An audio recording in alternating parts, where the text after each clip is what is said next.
There's never been a day in the last 4 years I've been proud to be his vice president. For the first time in my adult lifetime, I'm proud of my country. Do me a favor, could you say senator instead of ma'am? It's just the thing. I worked so hard to get that title. But resist, we must. We must and we will much about that be committed. Maybe corpsman Bouchard. A three-letter word. Jobs. J-O-B-S. Jobs. Unchain Wall Street. They're going to put you all back in chain. Under my plan of a cap and trade system, electricity rates would necessarily skyrocket. Yeah, my fear is that the whole island will become so overly populated that it will tip over and capsize. Irreverent, but honest and tastefully tacky somehow. Here comes another hour of insensitivity training with Glenn Woods. So apparently, earwax causes brain damage. I know that is a bizarre way to start the show, but why the hell not?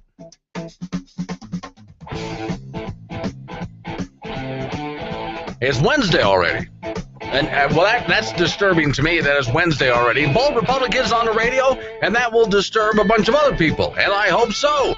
If you want to get in on the action, 307-363-4093 is the phone number. That's 307-363-4093, and pretty much everything I talk about and a whole lot more, you'll find it on my website, which is boldrepublic.com, and thanks to Carl Udeman, who's over, well, in Belfouche for getting 103.1 back up and on the air again. You know, he's got to ride an ATV to the top of a small but very dangerous mountain in order to do that.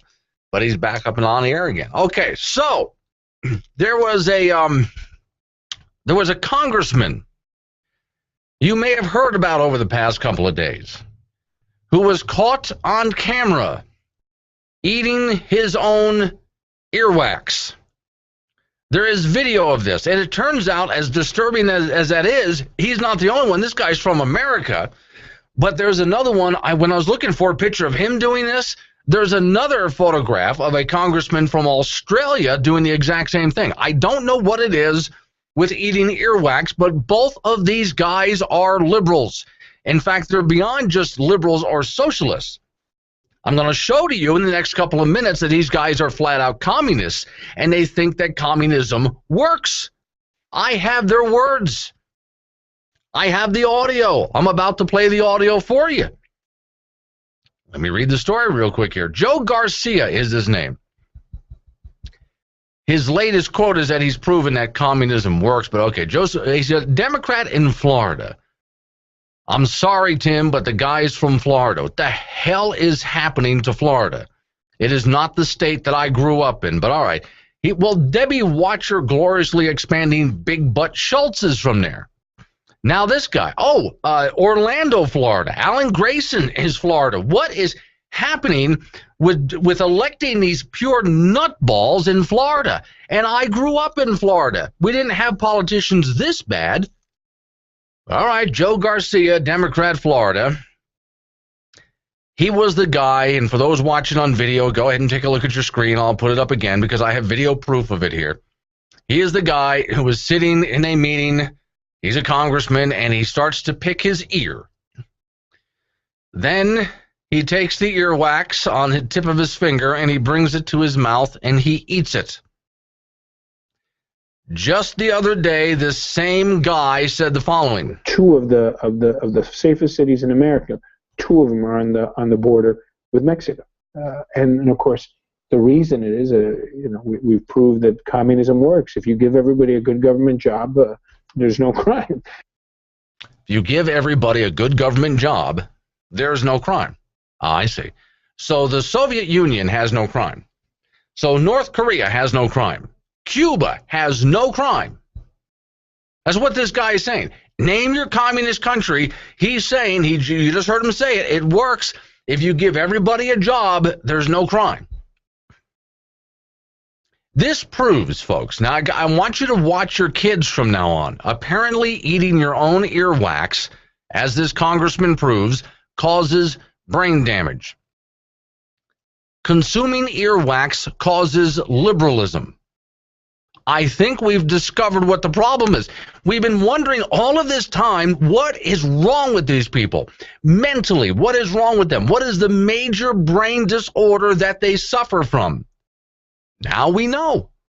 They're consuming their own earwax, and as soon as they do, they begin to suffer delusions and say things like, two of the safest cities in America, two of them are on the border with Mexico, and of course the reason it is, we've proved that communism works. If you give everybody a good government job, there's no crime.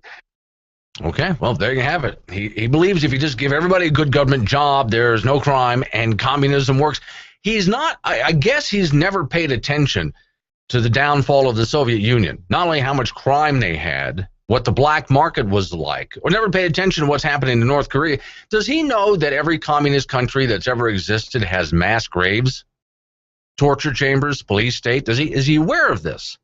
This is the delusional state that these people live in, like this Congressman Earwax here.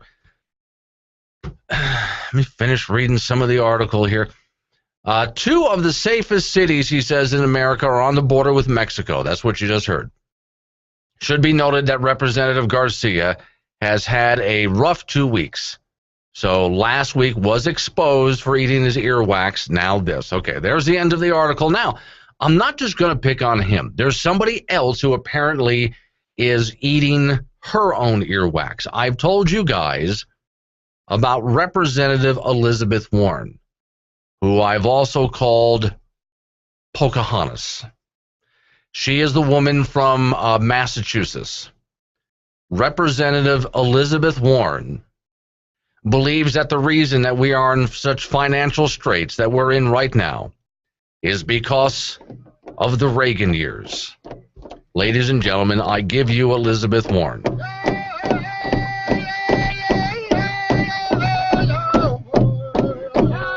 Well, I'm just taking a moment to pay homage to her people. This is the woman who's claimed that she had Indian heritage of some kind, even though nothing is in her past, and she used that to say that she was a minority, a repressed minority, and she was able to use that to get a job at a college in Massachusetts where she taught one class 1 day a week and made $350,000 a year.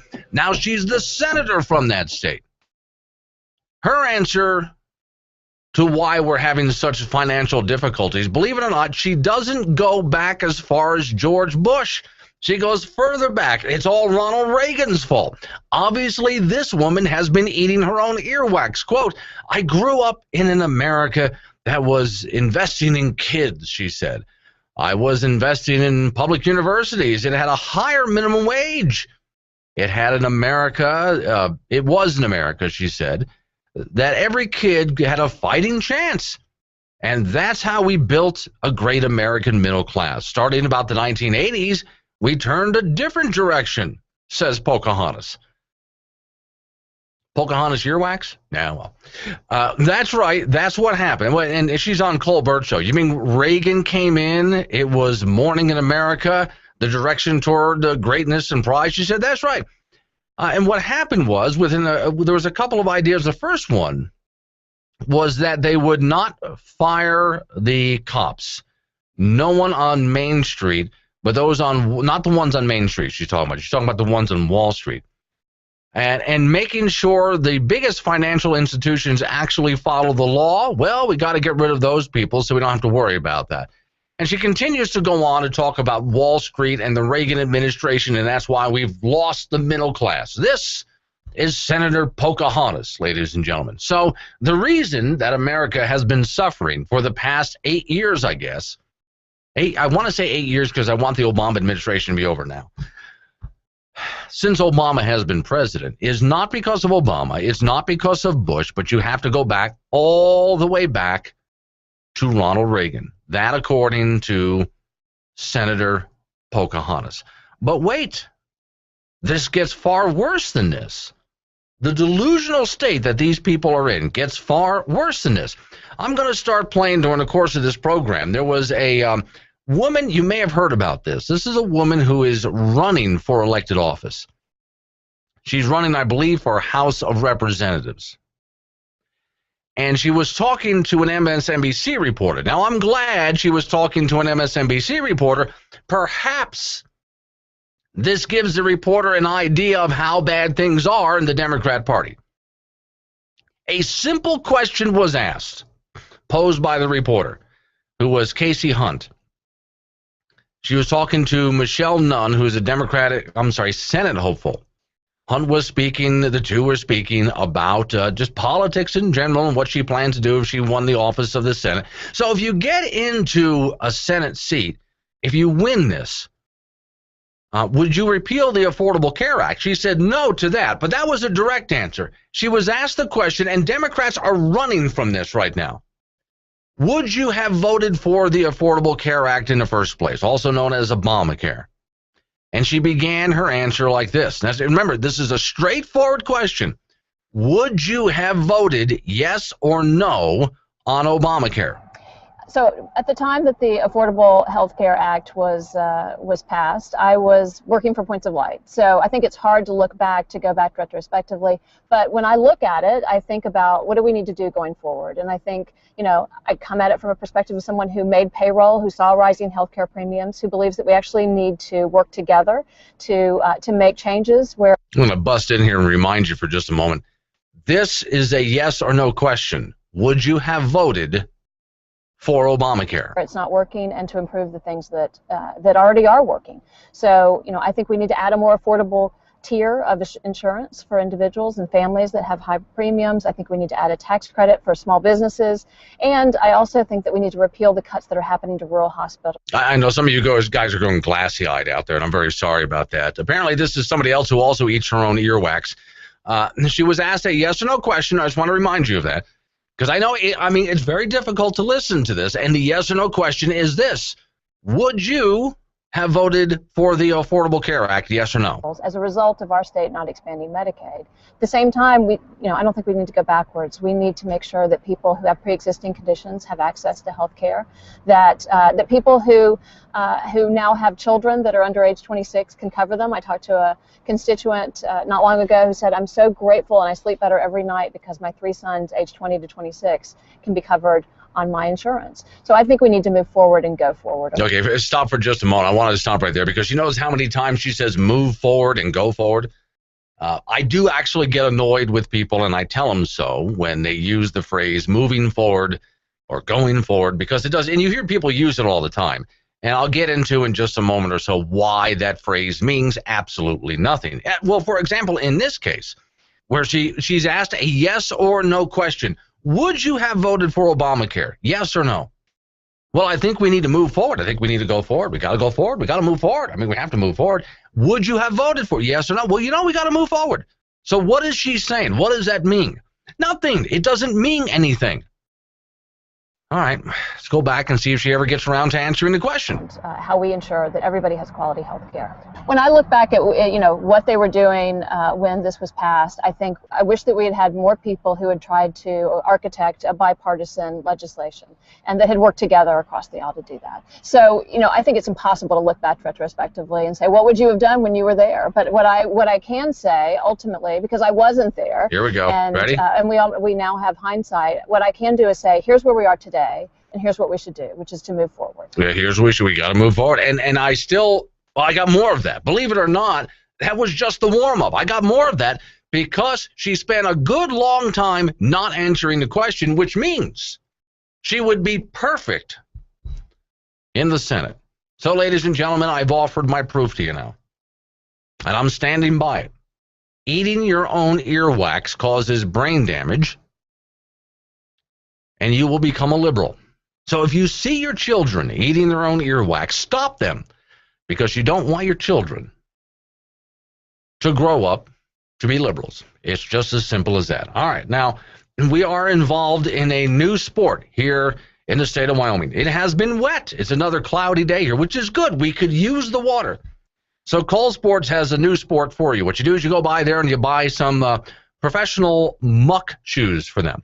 And you just walk out into the prairie. We have a contest. It's going to be held this weekend. You're just going to stand there on the starting line, and everybody's going to walk out into the prairie. And the farther you can go out before your shoes get stuck and lost in the muck, Well, I mean, it's points per step. Distance and per step, and step as well. So, I mean, it's kind of a combination of the two. But if you lose your shoes in the muck, then you're out of the game, unless, of course, you were the last person to have their shoes. See how that works? That and legitimate sports. You can buy all the equipment for any legitimate sports out there. You just go to Cole Sports. They're located on 4th in Gillette, Wyoming. This is Bruce at Marshall Jewelry in Gillette, and the birthstone for May is emerald.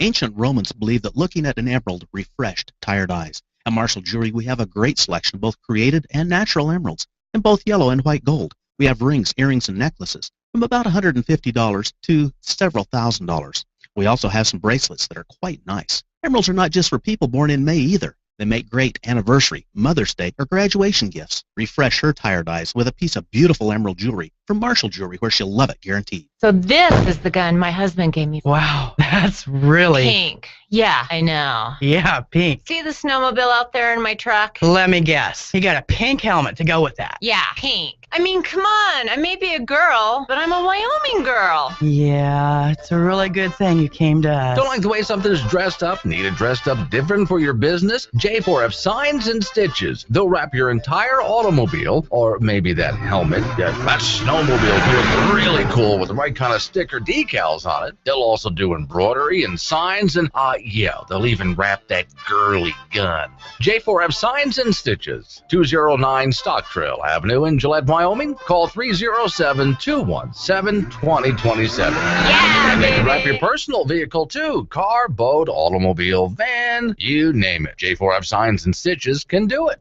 When it comes to your insurance needs, Farmer Union Insurance can design an insurance program that is just right for you and your family. Offering preferred auto and SR22s, they also offer ATV and motorcycle insurance. Or if you are in need of homeowners or renters insurance, they can help you with that as well. For your insurance needs and the security and confidence of a local agent, see Betsy Jones at 1001 South Douglas Highway, Suite 184, or call 682-6520. Pool leagues, dart leagues.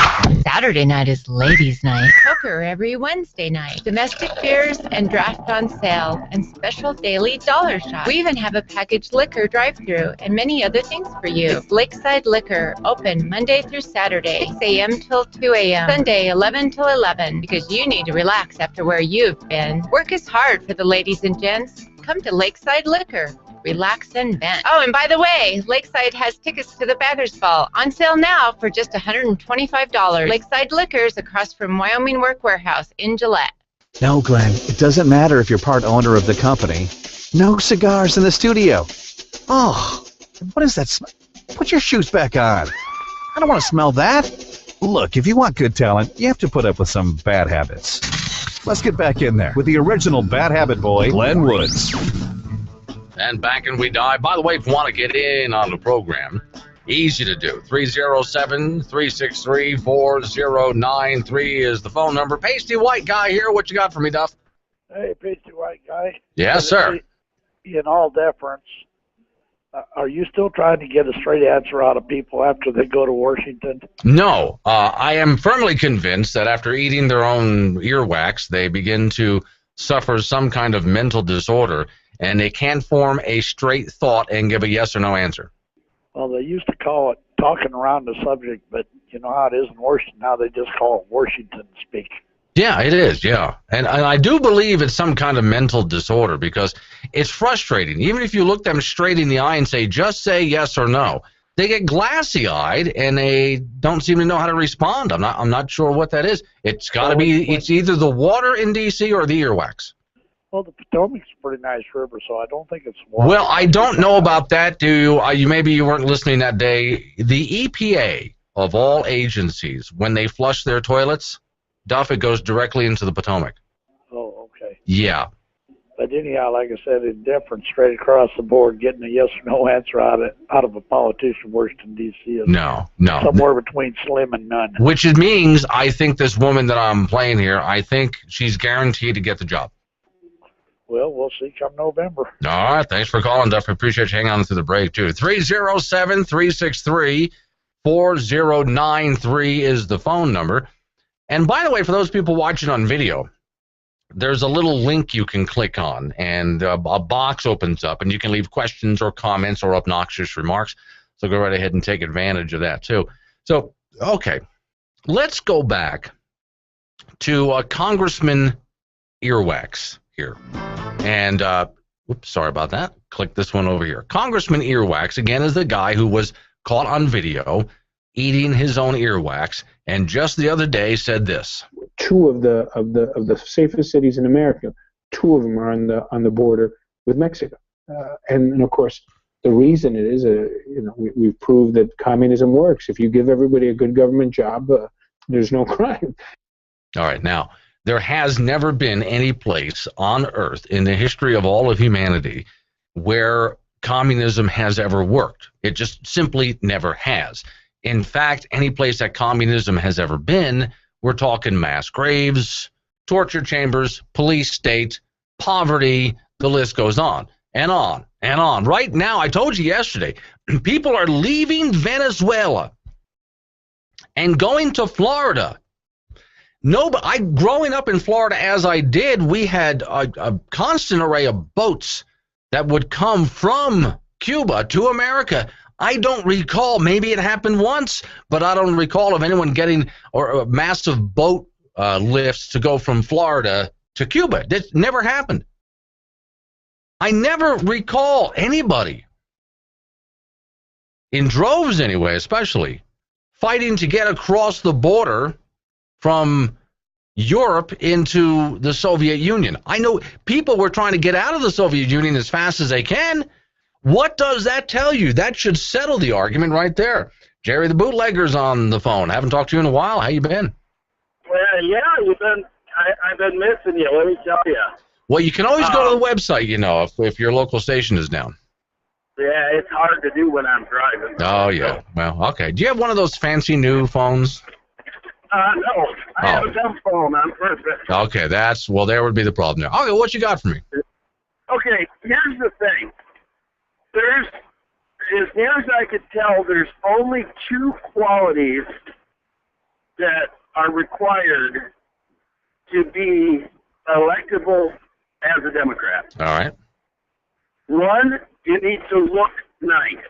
Yeah. Because, they pander to the uneducated, low information voters. So as long as you look nice, you can get elected. Right. And then you also have to be willing to say anything, without cognitive thought. And these are like the people in high school that were the stereotypical jock and cheerleader. Right. They looked good, but there wasn't a whole lot going on upstairs. Not a whole lot of substance there, no. So what excuse do you give for the idiotic Republicans? Well, I think they are the ones that wanted so bad to be one of those jocks when they were in high school, but they just couldn't quite do it.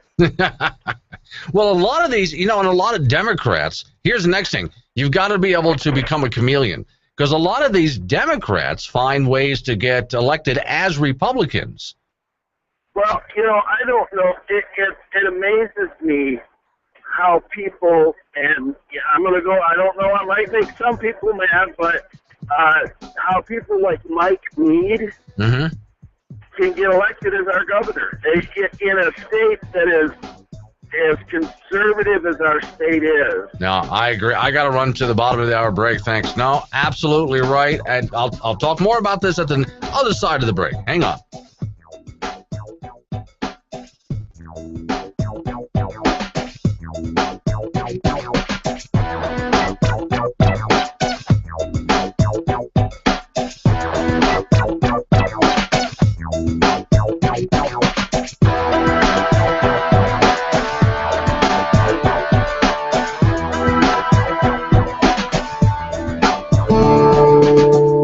The federal government is massive, wasteful, and growing larger every year.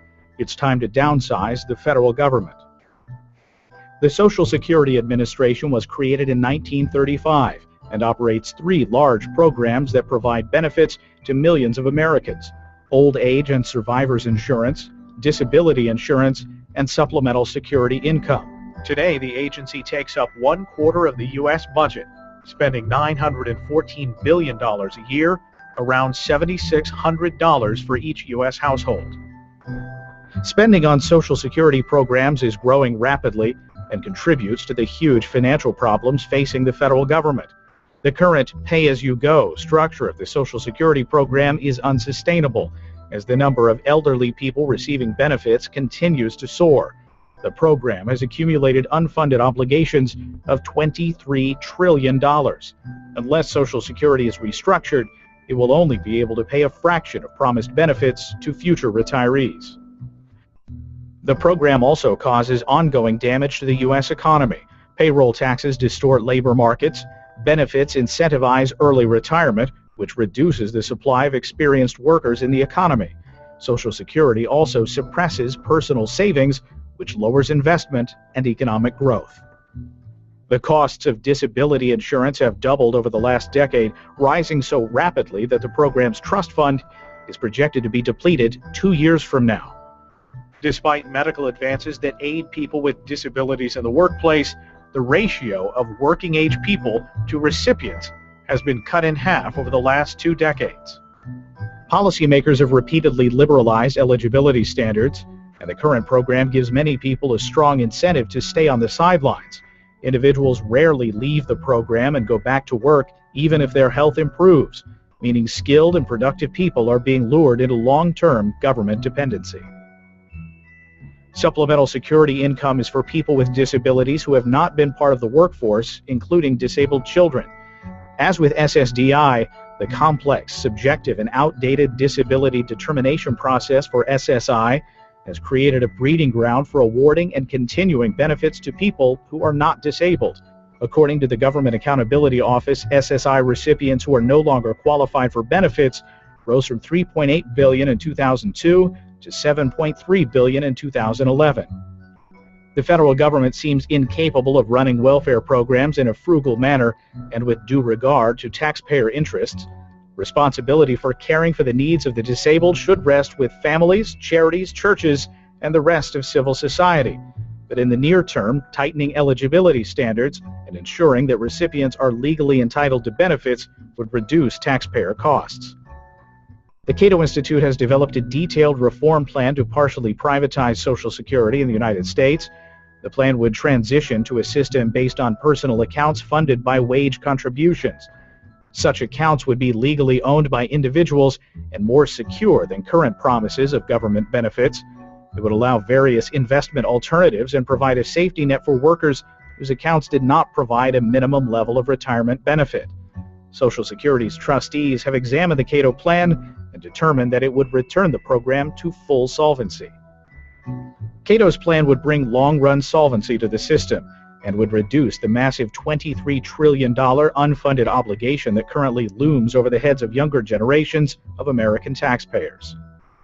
For more information about cutting Social Security and other government programs, visit downsizinggovernment.org, a project of the Cato Institute. Here's an idea. Let's raise your property taxes to the point that nobody can afford their home and everybody has to move out of town. Yeah, that'll grow the city. Brilliant.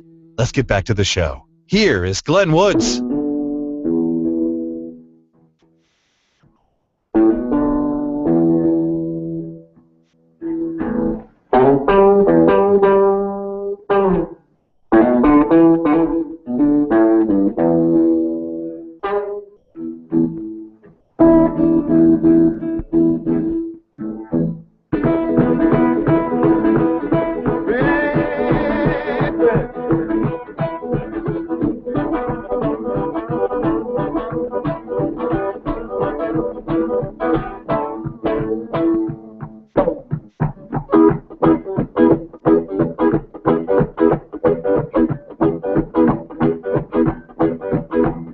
Two of the safest cities in America, 2 of them are on the border with Mexico, and of course the reason is, we've proved that communism works. If you give everybody a good government job, there's no crime. There's also mass graves and torture chambers, but don't worry, we'll be fine. John is on the phone. Thanks for hanging on, John. What you got for me? You know, if we get that, fat piece of naval Michael Moore to go stay in Cuba and bring all his friends with him. Yeah. And who was that went to North Korea? Dennis Rodman. Yeah, Dennis Rodman and all his friends go to North Korea. Yeah. Communism works for us because it's taking them away from us. See, now you actually not only does that help us because, you've gotten rid of them, but I would love to turn to these people who say, oh, communism works. Okay, tell you what, here's a plane ticket, here's your passport to North Korea. We will let you go to North Korea and stay there. We'll be in touch in a few years if you're still alive or if you're not in some concentration camp, and you can tell us then how wonderful communism is. I'd love that. Just the thought of Michael Moore going to Cuba forever just warms my heart. Oh, gee. Just the thought of Michael Moore makes me want to throw up, but that's a whole nother story. Or I could say Nancy Pelosi. No, Wicked Witch of the West. It upsets people. You probably just caused someone to drive off the road. Thanks a lot. Oh, I got dry heaves from it. So. Yeah, all right. Hey, thanks for hanging on through the break. I appreciate it. All right, 307-363-4093 is the phone number. That's 307-363-4093. Oh, let's check in real quick with that woman who's a hopeful to run for the Senate. She's running for the Senate and was just asked a very simple question. If you had been in the Senate during the Obamacare vote, would you have answered yes or no? So let's find out where she is in her answer. So at the time that the Affordable Health Care Act was passed, I was working for Points of Light. So I think it's hard to look back, to go back retrospectively. But when I look at it, it's a yes or no question, by the way. Going forward, and I think I come at it from a perspective of someone who made payroll, who saw rising healthcare premiums, who believes that we actually need. Okay, well that's going to go on for a while. We'll check in with her in a few minutes to find out where she is in that answer. Okay, we're going to have to go on now to Howard Dean. Howard Dean. You remember him. Yeah. Howard Dean, I could never do it like he did. Howard Dean seems to have another problem. Well, he's got a lot of problems. I think mainly it's because he eats his own earwax. That's got to be the reason why. I'm going to send some earwax of some kind to be analyzed and see how it operates with the human brain, because I think it causes liberalism. But okay, so here's all we wanted. This is so simple. All we were asking for, we conservatives, is it seems to be a problem come election time that there are those people who are showing up to vote, and they had such a good time doing it, they decided to vote again. And they wanted to be so sure that their candidate won, they went and voted again. Wait a minute. Isn't it supposed to be one vote per citizen, right? Since that was a problem, we conservatives went out and started looking for holes in the voting process and found holes big enough to drive a Mack truck through. So all we asked for is very simple, is when we show up to vote, can we be asked for our ID so we can prove we are who we say we are? That would make sure that only one person is allowed to vote only one time. That's all we asked for. Doesn't sound like a big deal to me. But of course, since this would this would lose some votes for the Democrats. Democrats can't have that. So how do you combat that? Because what we're saying is truthful. How do you well, you lie, and you equate it with racism. Howard Dean yesterday. This is a Republican Party that has decided they like power so much that they think it's okay to win by taking away the right to vote. They are not American. They could be more comfortable in the Ukraine or Russia, but stay away from our country. This is based on the right to vote. So, okay, first off, you guys, socialists, would be much more comfortable in the Ukraine or in Russia if you want to be serious about it. And yes, we do want the right. We want the right to vote for all citizens. Never said we don't want the right to vote. Just want to make sure that people aren't voting too much. In other words, you only get one. But apparently, if you're in favor of making sure that people don't cheat around election time, you're guilty of racism. Bold Republic. Howdy, folks. This is Swede from Swede Specialty here in Gillette, and I'm here today with Mr. Wimpy. Mr. Wimpy, have you ever tried a home-brewed beer? Oh, no. I only like wimpy beer. Would you like to try a home-brewed beer, Mr. Wimpy? Well, okay, but just a sip. It looks kind of dark. Just close your eyes and try it. Well, Mr. Wimpy, what do you think of homebrew? Now that's real beer, Pilgrim. So give Sweet a call, 307-686-0588, or go to sweetspecialties.com. Hi, my name is Jacqueline McKinney, owner of Fast and Furious Detailing. Do you need your RV or toy hauler cleaned before summer? We will get it ready for you, so all you have to do is go have some fun. Or how about after summer fun, we can clean it up. We will even wash all of your bedding for you. Does your boat have dark film all around the outside of it?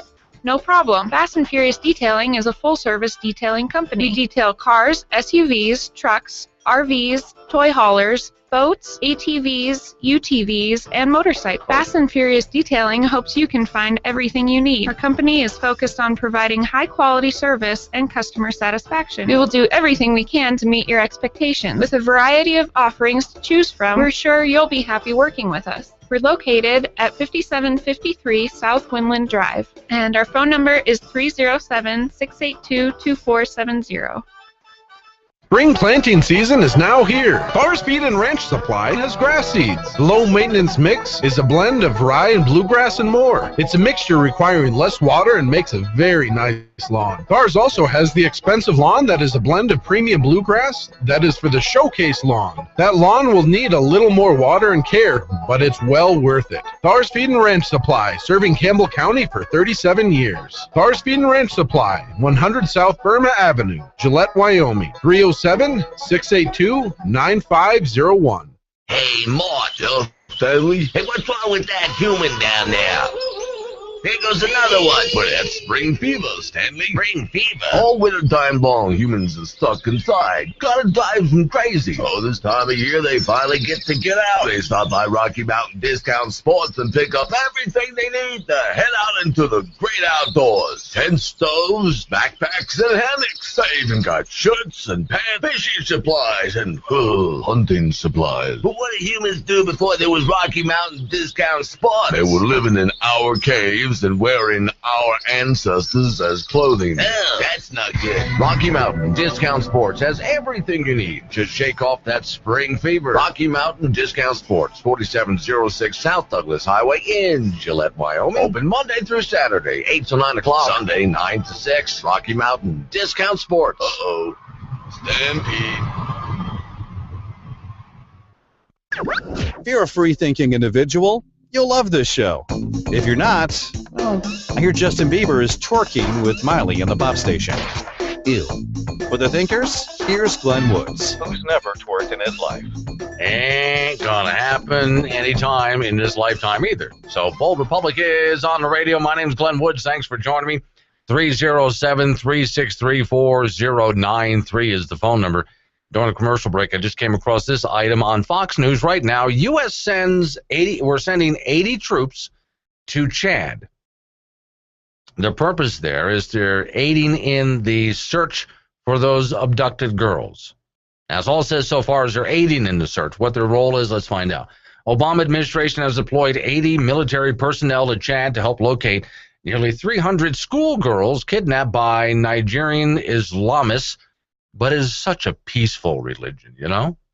Well, we're told there's such a peaceful religion. Well, once again, all right. Pentagon spokesman, Lieutenant Colonel Miles Kagans, said the team will be made up mostly of Air Force personnel responsible for operating unmanned, unarmed drones. The drones will be flying out of an airstrip in Chad, which shares a portion of the western border of northeastern Nigeria. With a mission, their mission is to search for the girls. Other U.S. service members will be assigned to act as armed security forces to protect the team. The team was scheduled to arrive sometime today. Obama formalized the decision with the Speaker of the House, John Boehner, and the Senate notified lawmakers about the steps underway. Okay.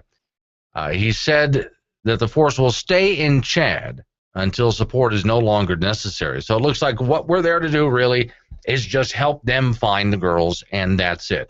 And that's fine by me at this point. So, all right, 307-363-4093 is the phone number. You ever notice, well, of course you do, I tell you all the time, you ever notice how long, how often, how many times the opposition to what you and I believe, if you're someone who agrees with me, and I'm just a simple limited government kind of guy, how they have to lie about us. I came across just a little while ago a gentleman who just hates the Tea Party. I mean, he just can't stand the Tea Party. And then I turned to him and I said, who is it that you think we are? What is it you think we stand for?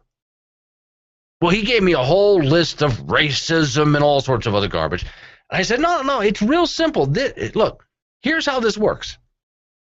We want to make sure that when a bill is introduced, the bill is understandable and can be read by anybody. It shouldn't be 1,500 pages long. You should be able to just take the bill and just put it on a simple piece of paper that anybody can read. It should be constitutional. And after everybody has read it and understood it, and we've figured out that, in fact, it is constitutional. I mean, if it's not, it should never make it to the floor for a vote. But we've decided, in fact, it is constitutional. Then we vote on it. It's as simple as that. We're not asking for anything more than that as far as passing laws are concerned. So opposition to Obamacare is as simple as Obamacare is not constitutional. It was well over 1,000 pages when it was just a bill. As a law now, it's over 8 feet tall. Should have never passed in the first place. All right, next. Need to make sure that we balance our budget. That government does not spend more than it's taking in. But that's simple enough, right? We should not be borrowing money. We shouldn't be printing money that we can't back up with our own goods and services. Isn't that simple enough? Yet racist, homophobic, name it. What kind of insult can they talk? And how do they distort the basics of what I just said? All right, now let's take the next step now. Okay, so I mean, so far I'm just talking about things like the Affordable Care Act or just passing laws or just balancing the budget. Hey, one person, one vote. People have been caught cheating. We just want to make sure that when someone goes to vote, they're only allowed to do it once. They're actually who they say they are, and they're only allowed to vote once. Now, according to Howard Dean, that makes us a bunch of racists who need to go back to the Soviet Union or something like that. This is a Republican Party that has decided they like power so much that they think it's okay to win by taking away the right to vote. They are not American. They could be more comfortable in the Ukraine or Russia, but stay away from our country. This is based on the right to vote. And at no time did we ever say that we didn't want anyone to have the right to vote. I mean, it's as simple as that. There is something also very basic, very simple that I would like for our country, which would ensure the future success of America. Something right now that we have completely, absolutely, utterly backwards. Now, I'm going to explain that in just a moment. Because we are doing this backwards, we are guaranteeing that our nation will not be successful for future generations. And they say we don't care about future generations. Well, people who are spending us into oblivion don't care about future generations. What are we doing backwards? I'm going to explain that next. This is what we have to reverse, and it's so basic that only someone who eats his own earwax wouldn't understand it.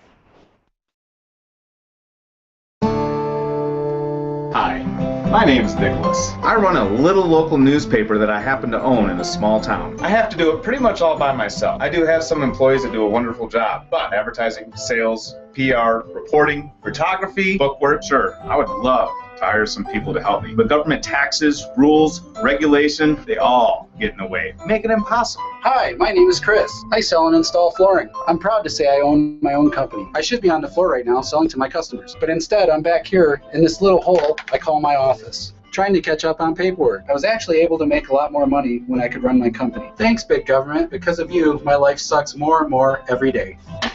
All I want to do is replace my washing machine. But thanks to the EPA, my choices are limited to energy-efficient models that don't work worth a damn.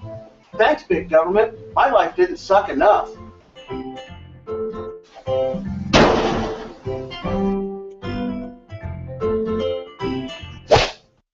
Hi, I'm Alex, and this is my wife, Martha.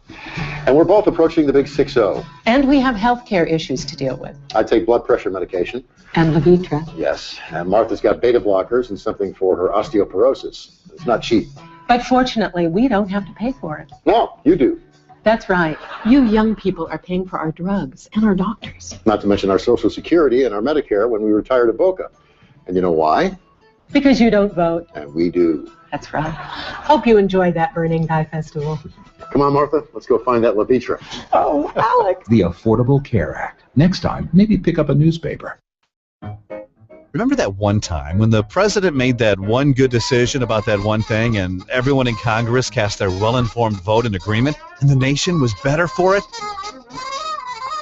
Remember? I'm sure it must have happened once.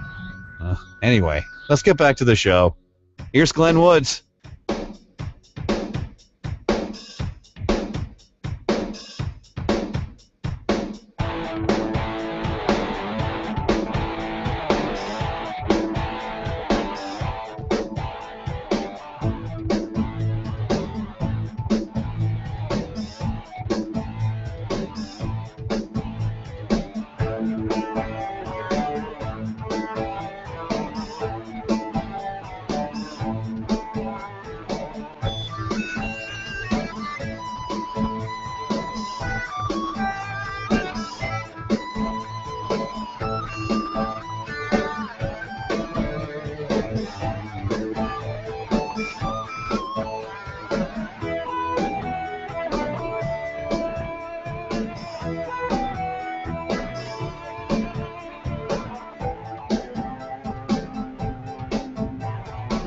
Last 7 minutes of this hour, Bold Republic is on the radio. My name is Glenn Woods. Thanks for joining me. 307-363-4093 is the phone number. And pretty much everything I'm talking about and a whole lot more, you'll find it on my website, which is boldrepublic.com. So, okay, what is America doing backwards? I noticed this many, many moons ago, but to me, I thought it was a disturbing trend at the time. Now we're in heap big trouble. But okay, there was a time when, yes, we did outsource some jobs. And contrary to popular belief, that's not necessarily a bad thing. I can go into detail as to why outsourcing is not always a bad thing. Here's some of the reasons why. If you're outsourcing jobs, like there was when I was living in North Carolina, there was a sock making factory that was not able to compete in the sock world. And the reason why was because, well, the competition was producing at such a lower cost. And even though they had good quality socks, they couldn't keep up. So what they did was they outsourced the manufacturing of the socks to some other country somewhere. Okay. So, well, that put Americans out of work. And right away, reporters showed up on the scene of that little town, Wilkesboro, North Carolina, and asked the question, well, what's going to happen with the town as the unemployment rate rises? And I said, don't worry about it. I was right about this. Don't worry about it. The unemployment rate's going to go down. In the short term, it'll go up. In the long run, it goes down. Why? Because now those socks are more affordable because they're being manufactured at a cheaper rate. And lo and behold, that sock manufacturer needed to increase the size of their offices, increase distribution, increase sales. So in other words, everybody was hired back just in different positions, and even more people were hired because now the company was competitive. But get a load of this. That foreign country that they sent the sock manufacturing business to, well, we now have a little bit of control over them. See, America's in control. Which would you rather be?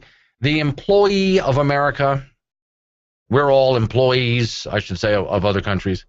Or would you rather that America was the employers? Pick one or the other. Would you rather that America was the employer of the world, or that we worked for other countries? Now, more and more Americans are working for foreign manufacturers, foreign companies in general. That's backwards. That's a problem.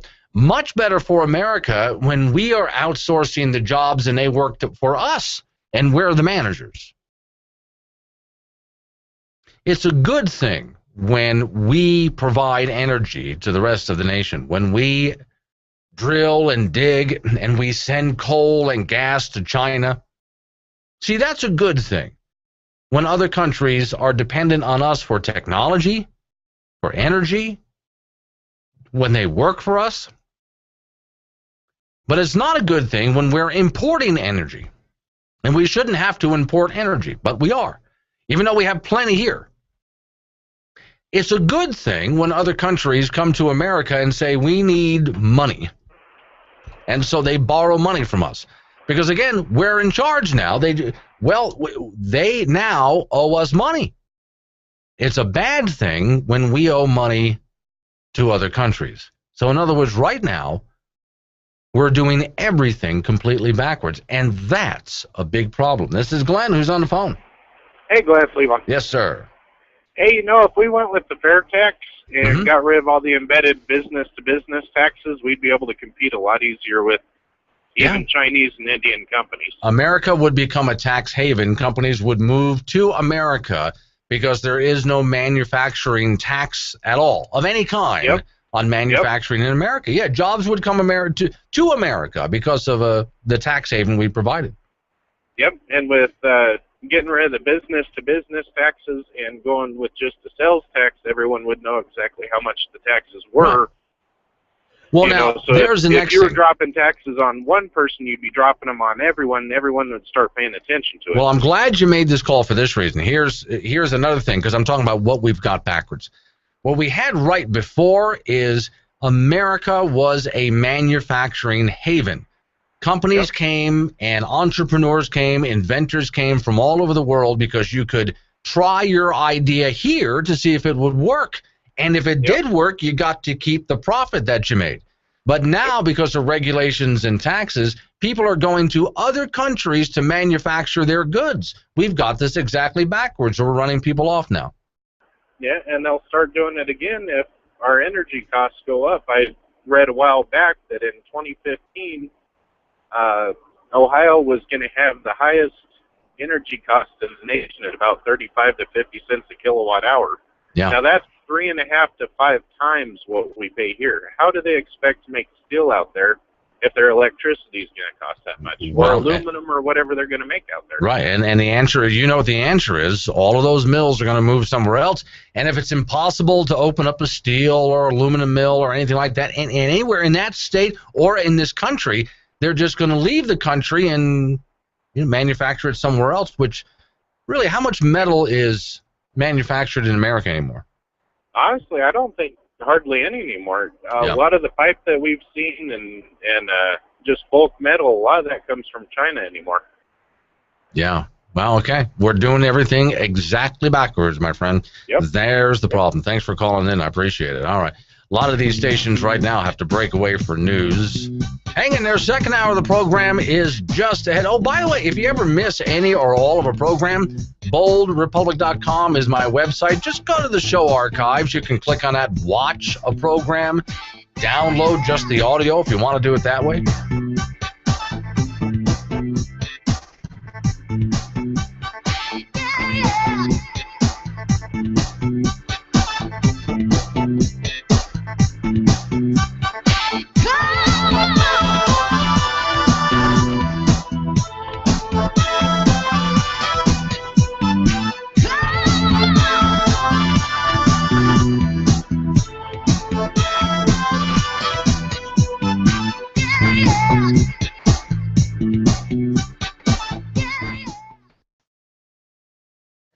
This is Andrew Clavin on The Culture. Once upon a time, there was an enchanted place called Imagination Land, where everything was just as wonderful as you could make believe it was. There were no evil religions in Imagination Land because to say there were would have been hateful. Men and women were equal in everything because it was mean to say they weren't. And no matter what they did to their children, the kids were all right because otherwise their parents would have felt guilty. And of course, there was always enough money to pay for everything everyone wanted here, because if there hadn't been, it wouldn't have been fair. Now, one day to Imagination Land, there came a magic suit of clothes named Barack. Although no one could prove he had ever been born, whenever anyone asked him his opinion on difficult issues, he always said present, so he must have been there. His closest associates were hate-mongers, terrorists, and racketeers, and yet he never did anything wrong, because no one would say he had. And though the magic suit had never accomplished a single thing of importance, in Imagination Land he was able to take the shape of some of the greatest men the country had ever produced. Not only that, he had the power to do amazing things. He must have had, because he said he would. This was the moment when the rise of the oceans began to slow and our planet began to heal. When there's a bill that ends up on my desk as president, you, the public, will have 5 days to look online and find out what's in it before I sign it. I have ordered the closing of the detention center at Guantanamo Bay. We have already identified $2 trillion in deficit reductions that will help us cut our deficit in half by the end of my first term. So wonderful was the magic suit that the people of Imagination Land made him their president. And everyone was happy. Good job, Magic Suit, they said. Good job. But one day, as Barack the Magic Suit was walking through the cheering throngs of his admirers, a terrible voice came out of the radio. The voice said, "Wait, wait, the Magic Suit has quadrupled the deficit. He raised the debt more in 2 years than it was raised in the previous 8. Unemployment remains staggeringly high. Gas prices are out of control. House prices are tanking. The health care plan is a horrible mess. Our foreign policy is weak and chaotic. Our laws are being unfairly enforced, and our Constitution unconscionably ignored. Look, look, everyone," said the radio voice. "The Magic Suit isn't wearing any president." A hush fell over the crowd. Everyone was shocked. But suddenly, first one, then another of the people began to shout. And they shouted louder and louder until no one could hear the radio anymore. And everyone was happy again. Because this was Imagination Land.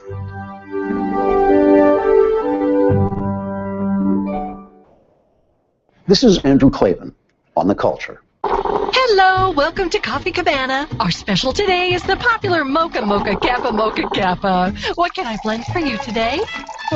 Cup of coffee, please. I'm sorry? I'm sorry, just a regular size coffee, please, that's all. Oh, I guess I don't understand. What part of that don't you understand? Well, for one, we have several different sizes: petite, medio, alto, forte, muy grande, and crescendo. All right, I just want a small cup of regular coffee, please. But Okay, look. Point to the cup that's the smallest. Okay, there you go. That's the one. Oh, okay, I see. And what would you like in that? Coffee. And? Just coffee. But we have syrups and powders and toppings and frappalapalatas. Just coffee. Plain old coffee in a frickin' cup. Oh, Look, okay, take the cup. Perfect. Now, hold it under the coffee spout. Good. Now fill it up. There you go. Now, give it to me. That's it? Yes, that's all. Well, how odd. Whatever. How much? $6.50, sir. Sorry? $6.50. How is this little cup of coffee more expensive than a gallon of gasoline in my car? I didn't even add any frappa, lappa, mocha, crap or whatever to it. Well, sir, the beans are dried on solar panels. Never mind. And then we use wind power forget it. But we're green. Look, I'll give you $20 if you don't say another word. But nope. There you go. Good girl. Might I suggest trading that for a decaf? So, yes, Glenn is pro-gun, but we only let him have one bullet, and we make him keep it in his pocket. Sound familiar? Inside that man's body is a little child calling out for help. Let's get back in there. Here's Glenn Woods. I don't think I have to interpret those statements for you. They kind of speak for themselves. The point I was making was not that my grandmother harbors any racial animosity. She doesn't, but she is a typical white person. When ignorant folks want to advertise their ignorance, you don't really have to do anything. You just let them talk. They're going to put you all back in chains. The United States continues to wrestle with the legacy of race. And I forgot he was black tonight for an hour. I don't think I have to interpret those statements for you. They kind of speak for themselves. Senator Reid was wowed by Obama's oratorical gifts and believed that the country was ready to embrace a black presidential candidate, especially one such as Obama, a, quote, light-skinned African-American, quote, with no Negro dialect unless he wanted to have one. Irreverent, but honest and tastefully tacky somehow. Here comes another hour of insensitivity training with Glenn Woods. Second hour of the program, Bold Republic is on the radio. My name is Glenn Woods. Thanks for joining me. If you want to get in on the show, now's a good time to do it. I've got a special guest I'm about to bring up on the phone, Cindy Hill, for the next few minutes, which will give you an opportunity to find out what she has been doing on her spring break, because Cindy, springtime and all school teachers start to stare out the window and dream of finally getting out there into the great outdoors. Or was it the kids? I lost track. Well, Glenn, it's always good to hear your voice. Yeah, good to hear yours as well. I mean, I am going to be down there, and I'm trying to remember the call letters of the station, but there's going to be a Cheyenne station that's going to be picking up the show in just a little while from now. So now I get to annoy people in more cities than ever before. Congratulations. Yeah, well, congratulations on getting your office back. Did that come with new office furniture? No. I have that old desk that's been in the superintendent's desk forever. It's an old desk, and I love it, Glenn. I wouldn't give it up for anything. And for those people who've been listening to conversations between Cindy and I ever since she first ran for office, I got to ask, so, Cindy, is the plaque on the desk? It is on the desk. Okay, good. I made a plaque for Cindy that says Wyoming School Marm, and it sits proudly on her desk for everybody. But you're not back in the same old office that I once visited you at with a beautiful view of the Capitol? I am. Oh, you we moved that old desk back to that very same spot. So everything is back as it should be. Okay, good. Because that office was big enough to be, well, I've had apartments that were that big. So it's pretty good. Now, what if Cindy Hill, by the way, for those who don't know, Superintendent of Public Instruction, was put quite literally in a museum, and Cindy, I'm not exaggerating, because of something called SF-104, and stripped of her powers, and it was found unconstitutional. She's back in her office now. So what have you been doing now that you're back in your old digs? We're doing our best to gather as much information as possible so we know it's been transpiring. We know that there are a number of contracts that have been signed. Certainly there have been now 2 more federal programs since the governor took, again, the power and became the education leader. He brought in 2 more federal programs to the Department of Education. The people don't know that, but that's actually the case. Okay, wait, all right. This is big news here. So what kind of federal programs? Dealing with what? Both of them have to do with food and nutrition. And it's ironic because the state senator who he appointed to the education director position, that state senator has a nutrition company. So there's some ironies here and some coincidences. But nevertheless, the people were not aware of those new programs. And I would just say to you, that's where public comment and the people involvement, engagement really matters. So those are things I care deeply about. Glenn, do you happen to have my new book that it's a booklet that I released a couple weeks ago? It's called People and Principles, a Declaration. No, I don't. So you got to mail it up to our studios here. I will, and I'd love to talk to you about it. You remember that little red book that I hope I gave you a copy that had to do with the comments of the legislature regarding education and how to become #1 national leader? Yes. This is Red Book 2, if you will. So it's about that size. A little bit longer, and it's the governing philosophy and those principles that I base all my decisions. So I thought that would be important for the people to know. And I will send you a copy, Glenn. Okay. And actually, if you can't wait for that, you can always go to our website at CindyHillForGovernor.com, and it's called Red Book 2. Now, I got to give you credit on something because we've been talking for quite a while about this. You just, in a very short period of time, got like 3 different plugs in. And you did it all in like one sentence, which I've been telling you about for a very long time. You got to practice that kind of stuff and know when you're in an interview, how can you plug what you're doing without even breaking a breath or the stride of the conversation. So, I mean, congratulations on that. Very well done. You're a pro now. You're a good model and certainly a wonderful tutor. So thank you, Glenn. Okay, it means very a good. lot coming from you. Yeah, that's an A for this class, there, superintendent. So, okay, now I'm very curious still now if the governor has passed or gotten through a few programs that the people of Wyoming don't know about. And I know there's a public comment period and so on, but isn't there a process to make sure that the people of Wyoming know exactly what is coming next in our school system? We're not supposed to do anything quietly. It's all supposed to be out in the open and very public.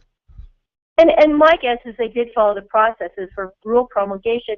However, it doesn't mean that people know. I don't think that process is necessarily as transparent as you and I would hope. You still there?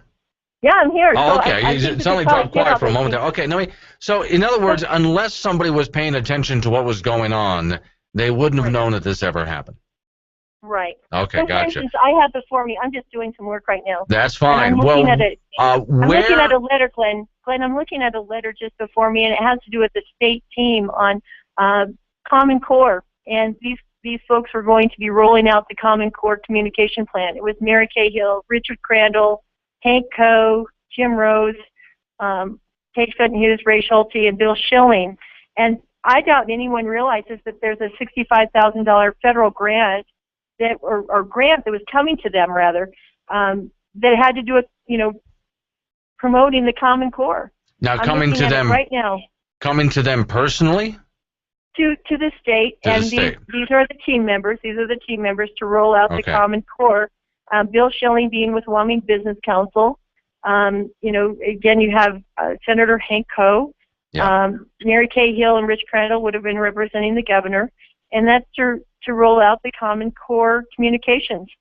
So that would be, of interest probably to the people of Wyoming. I doubt anybody knows it. I happen to have it right in front of me, and I'm happy to read it as we're on this radio program as I'm doing work. Well, okay, is there anything for those people opposed to Common Core in Wyoming, and I've spoken at a few events dealing with Common Core, for those who are opposed to Common Core, is there any way before the next school year starts that we can at least slow it down or delay some aspects of it? What can we do here? Well, as you know, the State Board of Education is appointed by the governor. Right. I sit on that board, and I have a vote now. Again, SF-104 took the superintendent's vote, but it's back now. As you said, we won in the Supreme Court. However, that board has voted nearly unanimously to move the Common Core forward. I didn't have a vote, I think, the last time they took a vote on that, and most of the folks are in favor of that. So the governor would have to redirect that board, because as you know, he sat before that board and we voted on the Common Core and said, I want these standards adopted without further delay, and 8 of the 12 voted yes. I voted no. And so if you want to see that change, you have to speak with the governor and then also speak with those state board members. So that's the only way it will change. The State Board of Education makes that decision. However, if the legislature in the next session were to decide someone else made that decision, then it wouldn't be the state board. Yeah.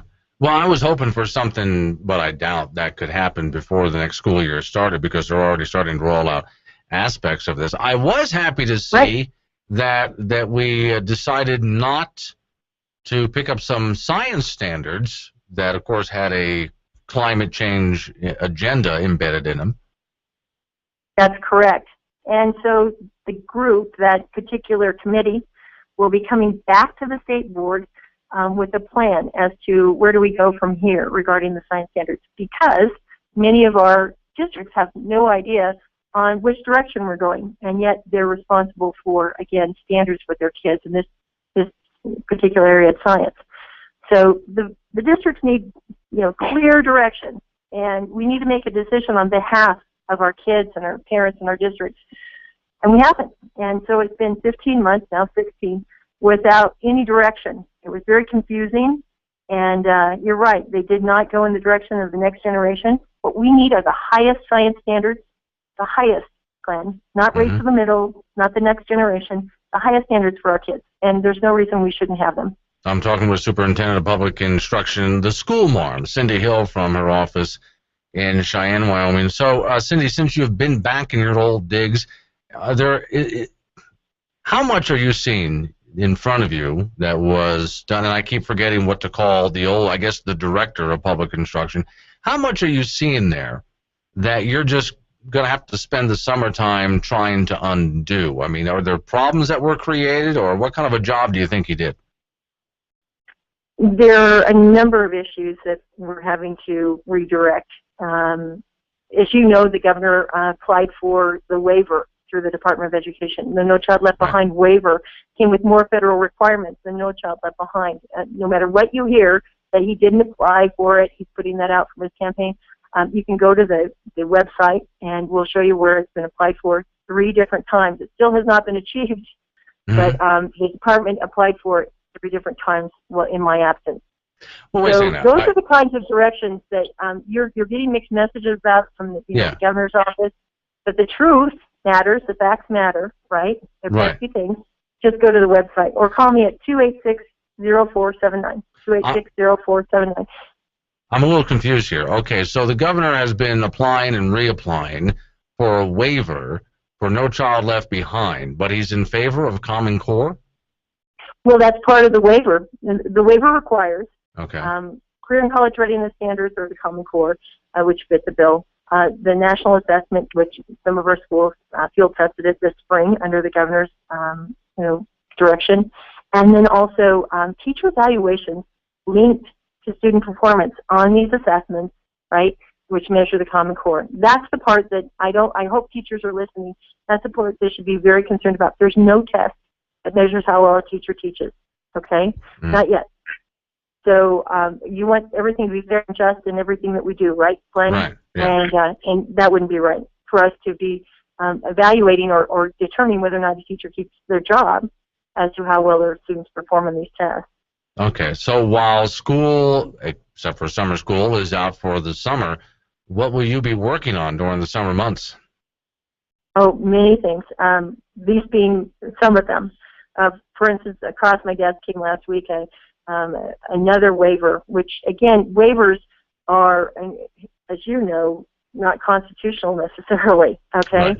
So we have to ask those questions. My assessment director, the assessment director for WTE, told me the former director, Crandall, had wanted her to take a vendor friend of his and ask the district to start assessing with some of these tests that this vendor was going to be providing, to press that onto our district. I brought up the Constitution, and I showed her exactly in the Constitution where the state is not responsible and should not be ever directing curriculum or assessment. She's from out of state. I wanted her to know what our state constitution looked like and certainly where she can find this information. So no matter who is in this spot, whether it's a superintendent, in the next election, or if someday, I hope they never take the people's vote away, right. But if they were to try this again, that she would know where she would go and say, this is not constitutional, what you're asking me to do, no matter who is in that office. Right. You know that I believe that the governor should be protecting the executive branch. The legislative branch has certainly been micromanaging education. Through the director, they were doing that as well. And I believe that those things shouldn't be occurring, and that's why, in part, I'm running for governor. Okay, now, on that note, and then I got to let you go, but if you're running for governor, then do you know yet who's running for the position you're currently in? There are a couple, and I think you'll see maybe even one or more before the 30th of the month. That's when the filing deadline occurs. Right. Well, and you don't have to give me any names yet. I'm not asking, but do you see anyone yet that you're going to end up recommending? Of the two who have already committed, yes, I would not support Jillian Balo, nor would I support Mike Tobias. Okay. Neither one would I support. And you know, I'm outspoken. I'm not someone who beats around the bush. I would never support either one of them. Their philosophies and mine are opposite. Okay. All right. They believe in centralizing. I would say to you, my understanding from their actions, that they believe in centralizing, and I believe in decentralizing. Right. I believe in local control. And even though you'll hear it from each one of them, local control, check their actions. And I can give you specifics about each one. I've interacted both with them in education, and I can give you specifics on each one that would make me very concerned if they were leading education in Wyoming. That's a very important distinction. Cindy Hill, thank you for calling in. Good to keep up to date with you, and I'm supposed to at some point be down there for our new affiliate station when they come back online, which I got from our new call screener out there, Donna, KRAE in Cheyenne. Yeah, they're switching formats, so I'll be on that station. And it's great news. Yeah, when I come on down, I'll do what I always do. I'm just going to barge in and say hi and never make an appointment. I will look forward to it. You promise? Thank you, Cindy. Good to talk to you again. All right. Talk to you soon. So it is springtime. Yes, it's supposed to be. I can't say that too loud because if I did, it would start to snow again. So what I'd like you to do is pay a visit to Rocky Mountain Discount Sport and get everything you need for springtime. Springtime in Wyoming is serious business. It's a time to get outside and do stuff, important stuff like hunt and fish and camp. That's why you moved to Wyoming. Rocky Mountain Discount Sports has locations not just in Gillette, Wyoming. Casper's another location. Jack's Liquor and Bar, your adult daycare center. Everyone's welcome at Jack's. The best prices in town. Make new friends. Make old friends. And by that we mean make friends with old people. Hello, Sonny. They don't have karaoke, but that doesn't stop anyone. Open at 6 a.m. so you can stay longer. Affordable drinks so you can buy more. Jack's Liquor and Bar, your hometown bar with your hometown friends. Well, and the one guy you're not real too sure about. What's up, dude? Jack's Liquor and Bar, your adult daycare center. 302 East 2nd Street, across from the Napa Auto Parts Store, Gillette, Wyoming. Ah, the great outdoors. Good thing you showed up with everything you need for... You forgot what? All right, relax. Empire Guest House and RV Park has everything you need. 5 minutes from Keyhole, 20 minutes from Devil's Tower. It's one-stop shopping for all the gear you need and all the gear you forgot. Bait, tackle, camping supplies, boating, swimming supplies, firewood, ice, open every day, dawn to dusk. Call about their cabin rentals or ask about their RV hookup. Empire Guest House and RV Park. Call the office at 307-756-3454 at 115 Pine Haven Road, Pine Haven, Wyoming, or find them online, empireguesthouse.com. It's springtime. Flowers blooming, birds singing. Quit daydreaming, son. It's time to get prepared. Time to get off your sofa and run yourself down to Surplus Unlimited in the Gun Traders building. Oh, my! 1, 2, 3, 4. 1, 2, 3, 4. Civilian soldier, they got everything you could need. That's right, the Surplus is unlimited. Surplus Unlimited ammo for babies and adults. That's right, babies need camo too. 10 different styles of camo. Oh, don't you look pretty. 550 cord, numerous colors, wool blankets, boots, hats, gloves, coats, shirts, tactical vests and belts, camping supplies, high-quality army cots, and that hard-to-find P38 can opener. Save time, save money. Surplus Unlimited in the Gun Traders building. 801 Carlisle on the Douglas Highway across from the fishing lake. Gillette, Wyoming. If you have beef cattle on pastures that are low in available magnesium or forages high in potassium, 20% Crystal X with magnesium supplement from Thar's Feed and Ranch Supply is what you need. With 2% magnesium, this highly palatable free choice supplement should be offered when grass tetany may be a problem. For extra magnesium and other essential nutrients, rely on 20% Crystal X with magnesium. Get results by the barrel with Crystal X. Brand supplements available at Thar's Feed and Ranch Supply. 100 South Burma Avenue, Gillette, Wyoming. Caddy corner from Don and Moe's. 307-682-9501. Where will Wyoming be by the year 2100? Are we building a future for our children, or are we stealing it? Right now, government employees who expect a retirement check will find their pension fund broke in just 14 years. Wyoming's pension will go the way of pensions of Detroit and Illinois, which are already bankrupt. If we want Wyoming to still be a viable state at the next turn of the century, we can't let it go bankrupt. Wyoming needs to set the example and not saddle future generations with today's debt. Visit Wyoming2100.com for a few ideas on how we can avoid spending traps that are bankrupting so many other states. Wyoming2100.com. The long view, the right road.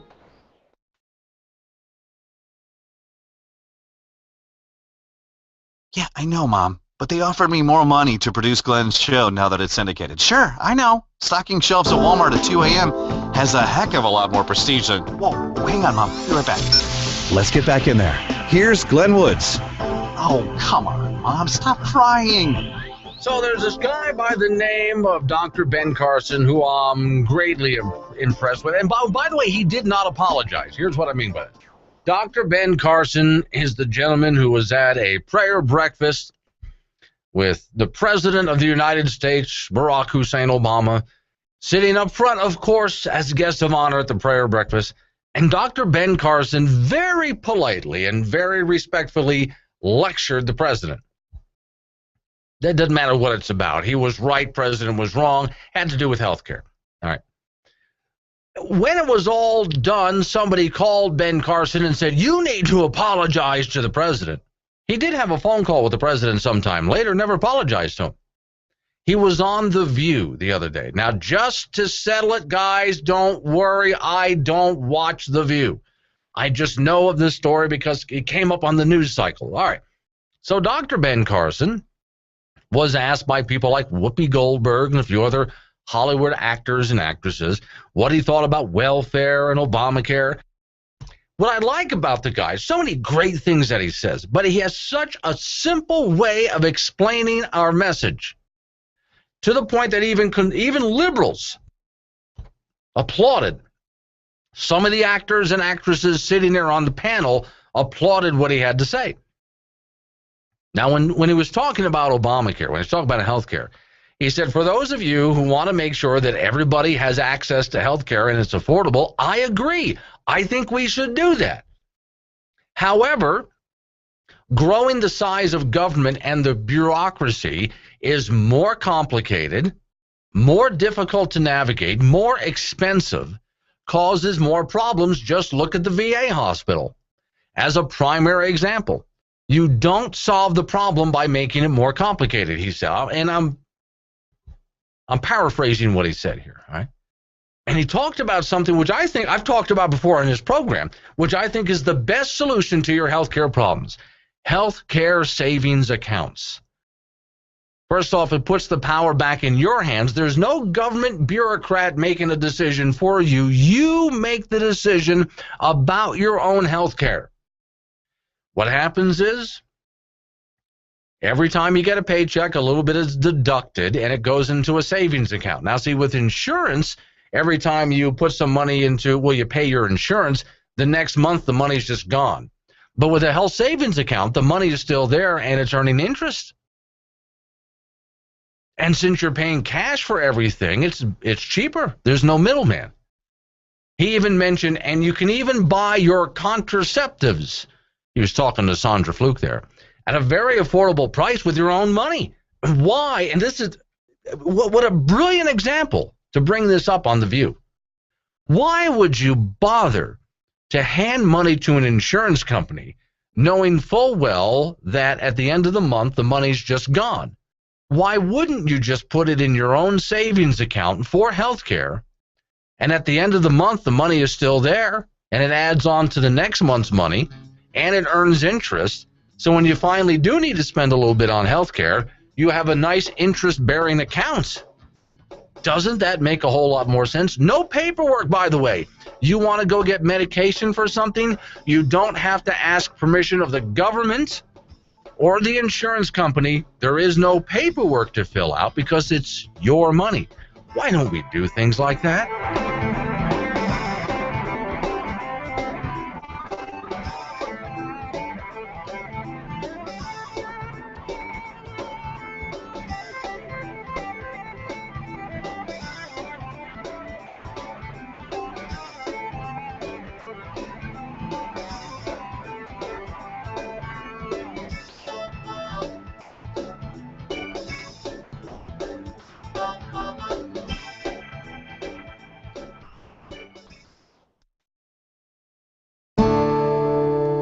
probably heard some economist or historian claim that World War II somehow got us out of the Great Depression. The basis of this claim lies in what has come to be known as Keynesian economics.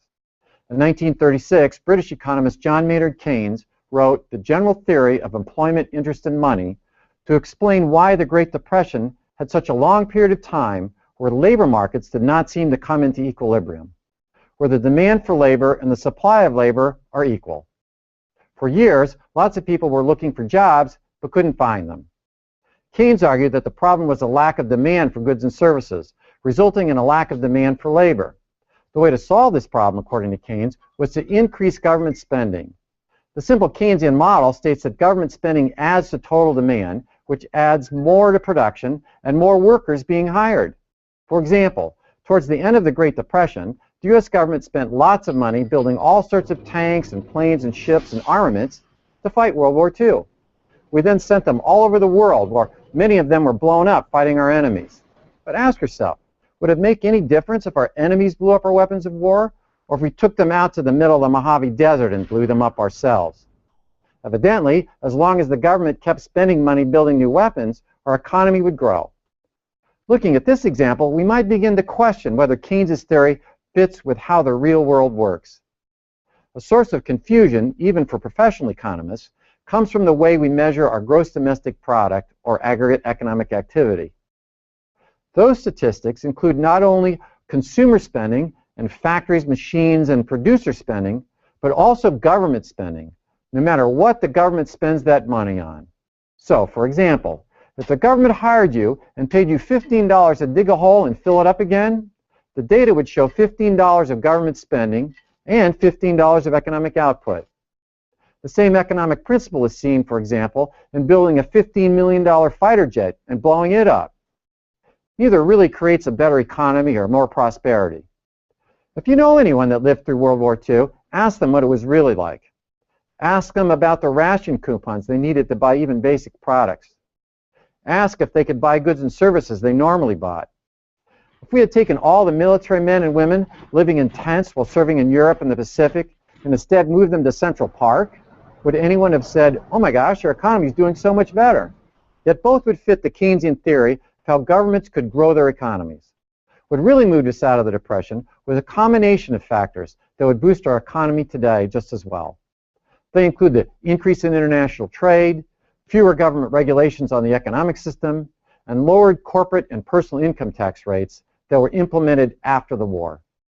If you'd like to learn more about Keynesian economics, you can listen to Lecture 7 of Econ 101. Have you ever heard of the American Automation Association? Oh, probably not. We're a company that produces high-quality automation systems, the kind that replace employees, thus saving corporations lots of money and increasing their personal profits. Now, no doubt you've seen some of our inventions every day. The self-serve automated checkout at the grocery store, thus saving money on checkout clerks. The self-serve gas pump, that was us too. No need for an attendant. The ATM machine at your local bank. Yup, that was us. And so many more gadgets that are behind the scenes that you may not even know about, like the automation machine at this very radio station that eliminates the need for a full-time employee to man the board. On behalf of the American Automation Association, we would like to thank the Democrat Party for pushing a minimum wage increase up to $15 an hour. Each time the minimum wage is increased, we at the AAA get more business from companies looking to get rid of their lower wage employees and replace them with automation. A $15 an hour minimum wage increase would be a boom for our business. Also, thanks for heaping piles of rules and regulations on local companies as well, and taxes and Obamacare. Thanks to socialism, business at American Automation is booming.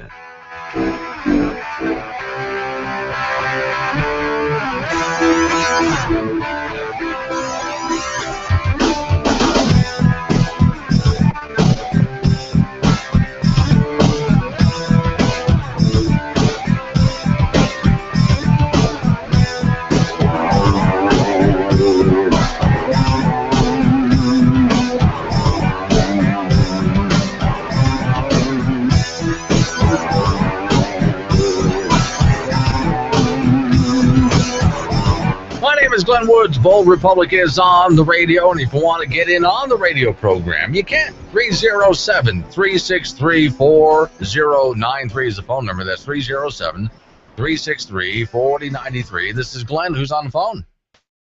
Yeah, this is Gene in Belfouche. Hi, Gene in Belfouche. What you got for me today? Well, I was talking to a friend of mine in Seattle, Washington last night. All right. And he was in the Vietnam War, and he's got a Purple Heart, and he's got a bad knee that they did the bad surgery on in Vietnam, and he's got back problems due to that. And they refused to send him to a chiropractor, said they didn't have any money or any allocation in the vets to do that. And so now he obviously only become to work, and he said he wasn't, so he's on Social Security. Right. And he refused to do it. He says, I'm not paying you $50. All you want to do is hand out prescriptions.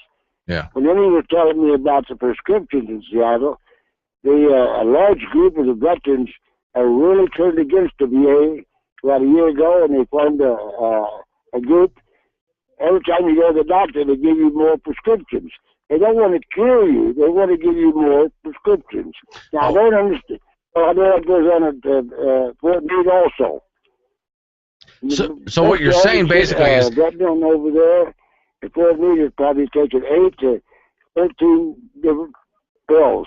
Right. Pills that cure everything, he said. Okay. Well, I noticed, I home cared my father through Alzheimer's. And one of the things that I found was a lot of the prescriptions, like, for example, he had high blood pressure medication. So I made sure that he was getting some more exercise, and I changed his diet, and I got him off the blood pressure medication. You know, in many cases, if you take the right precautions, the right procedures, or for that matter, I mean, it may not be a pill. I mean, it may be seeing some specialist that can help a back problem in a different way. There's more than just pills out there. So what you're saying is all they're doing is providing pills. They're not providing any other kind of therapy or different dietary or exercise solutions? That is correct. He says that they have found out that the pharmacy in Seattle, they regulate how much business they got as to how well they're doing. Yeah. And now it's not on the appointments or through the doctors they see. It's through the pharmacy. Interesting. And then the amount of prescriptions that doctor prescribes. Well, now you've been to the VA hospital in your area. Did you find that to be the case as well? That's correct. Yeah. Okay. All right. Well, I still hold by the prediction. The average veteran is taking anywhere from 8 to 14 pills. Yeah. I still hold by the prediction. And this and that and the other. They don't treat it. They just give the rest of the pill. I still hold by the prediction that I made last time you and I had a conversation, which I don't know what it's going to be. But trust me when I say the problems that we now see with the VA hospital, this is just the tip of the iceberg. That waiting list is only the beginning. We're going to find out something else or other things that are the problem that we never imagined before. But this is what happens, as you know, when you have government-run healthcare. This is the result of government-run healthcare. Yeah, and he was telling me, too, and he said they found out that you got 2 big pharmacies in Seattle there at the VA, and they have tripled in pharmaceuticals and the pharmacists. For the pills, they got so much business, just got handing out pills. Right. Now, he said the doctor's department and the actual treat the patients as the dropped in attendance. But the pharmacy, they said they came out in a letter as doing record business. All right. Well, all right. Thanks for the call. I appreciate the update, and I don't know what it's going to be. I don't know. But trust me, when you have a scandal like the current VA scandal, trust me, what we're hearing right now has got to be just the beginning of something that goes far, far deeper, especially when you're dealing with a culture of bureaucracy like we're dealing with the VA hospital. BoldRepublic.com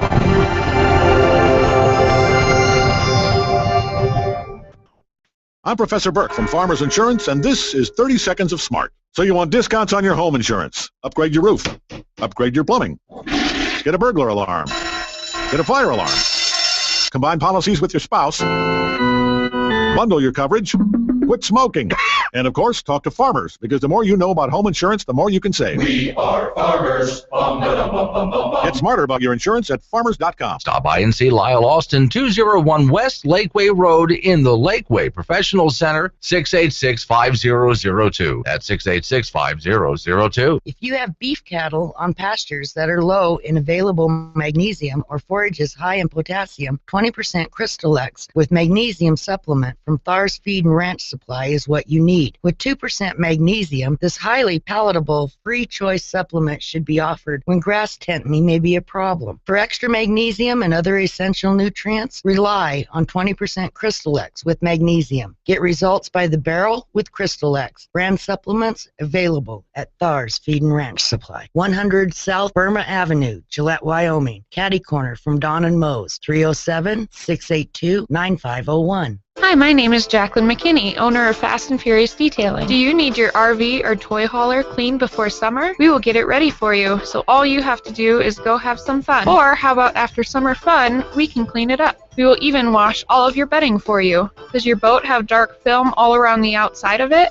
No problem. Fast and Furious Detailing is a full-service detailing company. We detail cars, SUVs, trucks, RVs, toy haulers, boats, ATVs, UTVs, and motorcycles. Fast and Furious Detailing hopes you can find everything you need. Our company is focused on providing high-quality service and customer satisfaction. We will do everything we can to meet your expectations. With a variety of offerings to choose from, we're sure you'll be happy working with us. We're located at 5753 South Winland Drive, and our phone number is 307-682-2470. The weather is clearing up, and that means there's more motorcycles on the highway. The Sports Bar in Gillette, Wyoming would like to remind you to keep an eye out for our two-wheeled friends, because they can be a little more difficult to see when you're enjoying the scenery. Drive safe.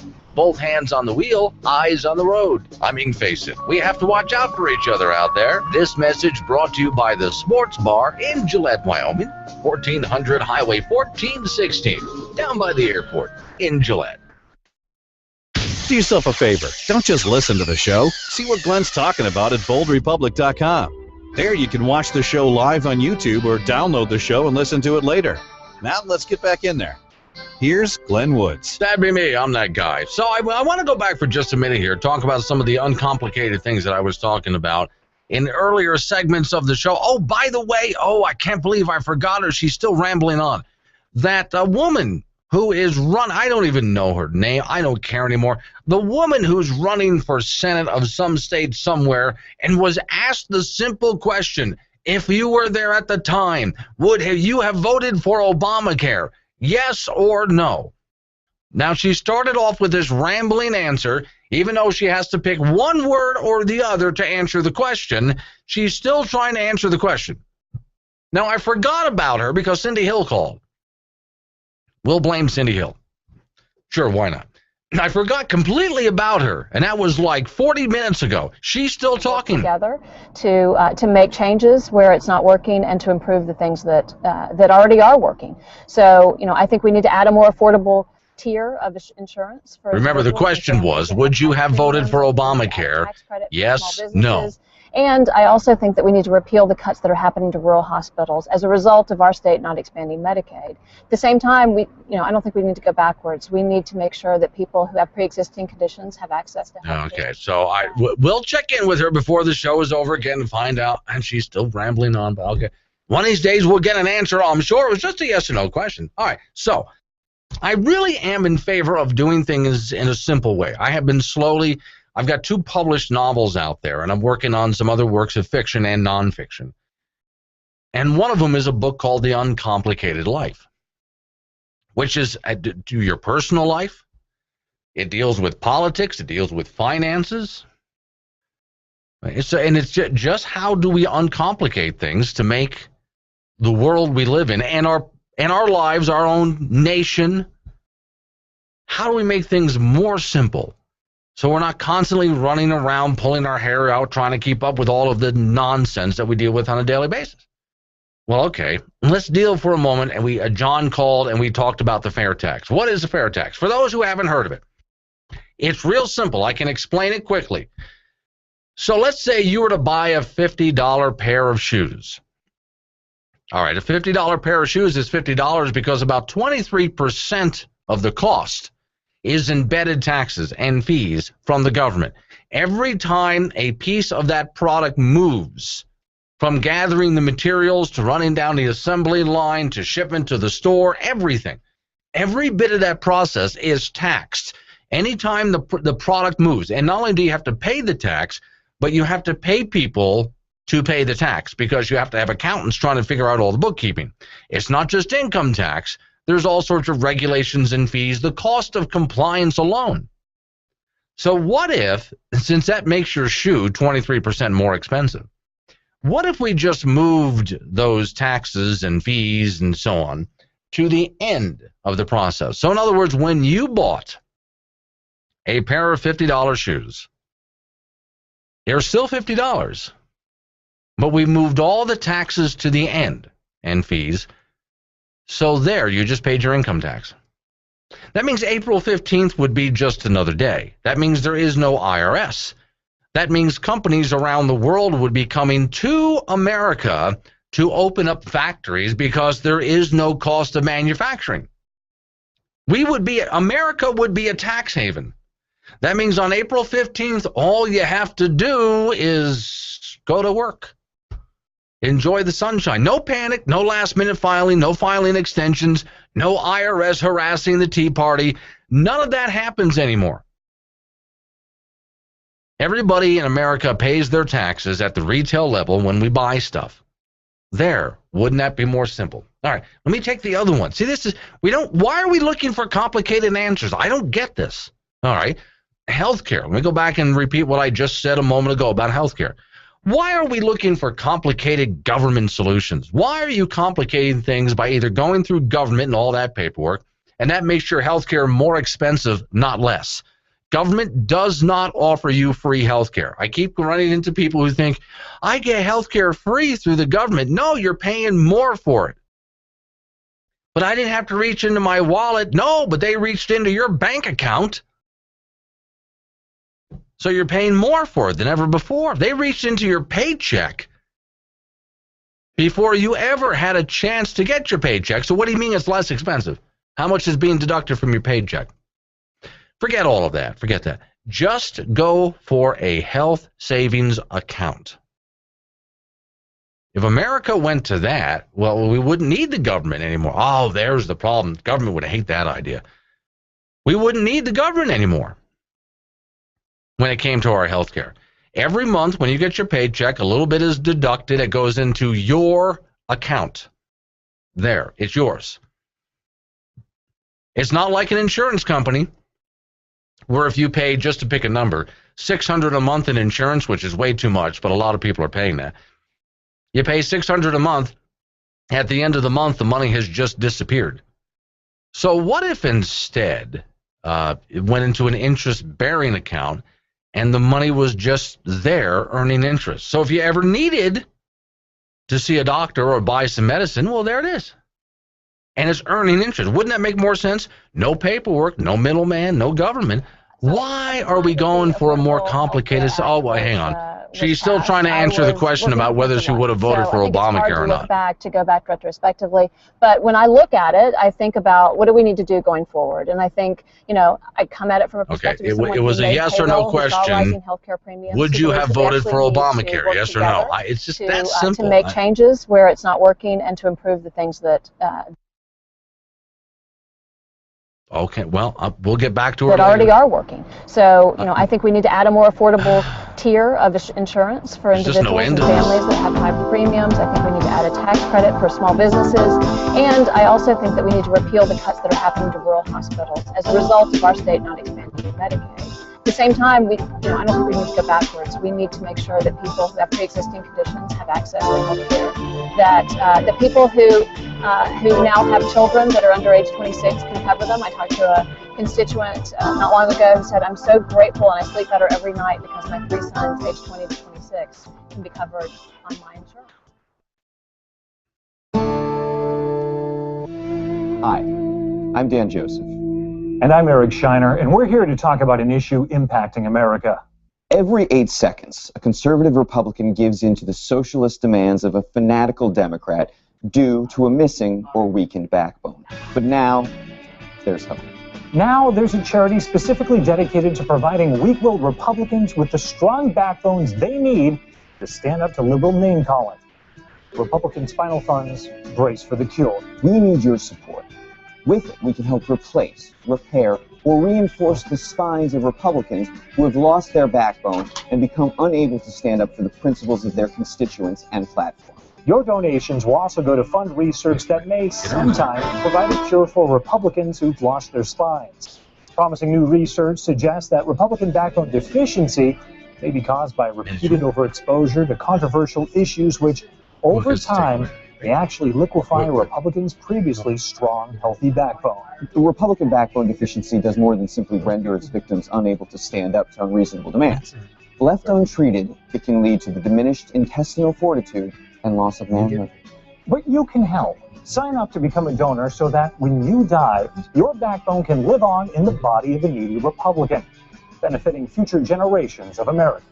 And your donation won't just fund research. They'll also go to proven rehabilitation for Republicans with weak backbones so they'll be able to get back on their feet. Every month, we'll send you photos of a Republican your donations have helped, an update on his progress as he learns to walk, talk, and stand up again for conservative values. Join the Brace for the Cure now. And maybe, someday soon, a sniveling, hunchback, spineless Republican may straighten up and proudly say, "I'm back." No, Glenn, it doesn't matter if you're part owner of the company. No cigars in the studio. Oh, what is that smell? Put your shoes back on. I don't want to smell that. Look, if you want good talent, you have to put up with some bad habits. Let's get back in there with the original bad habit boy, Glenn Woods.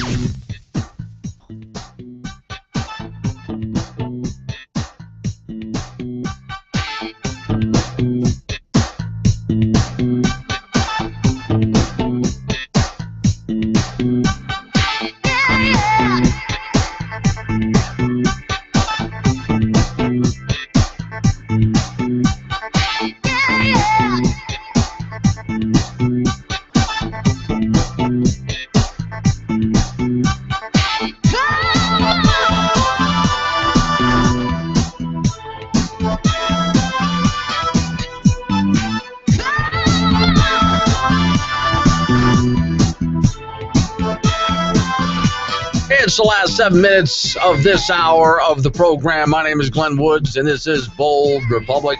And, of course, pretty much everything I talk about and a whole lot more, you'll find it on my website, which is boldrepublic.com.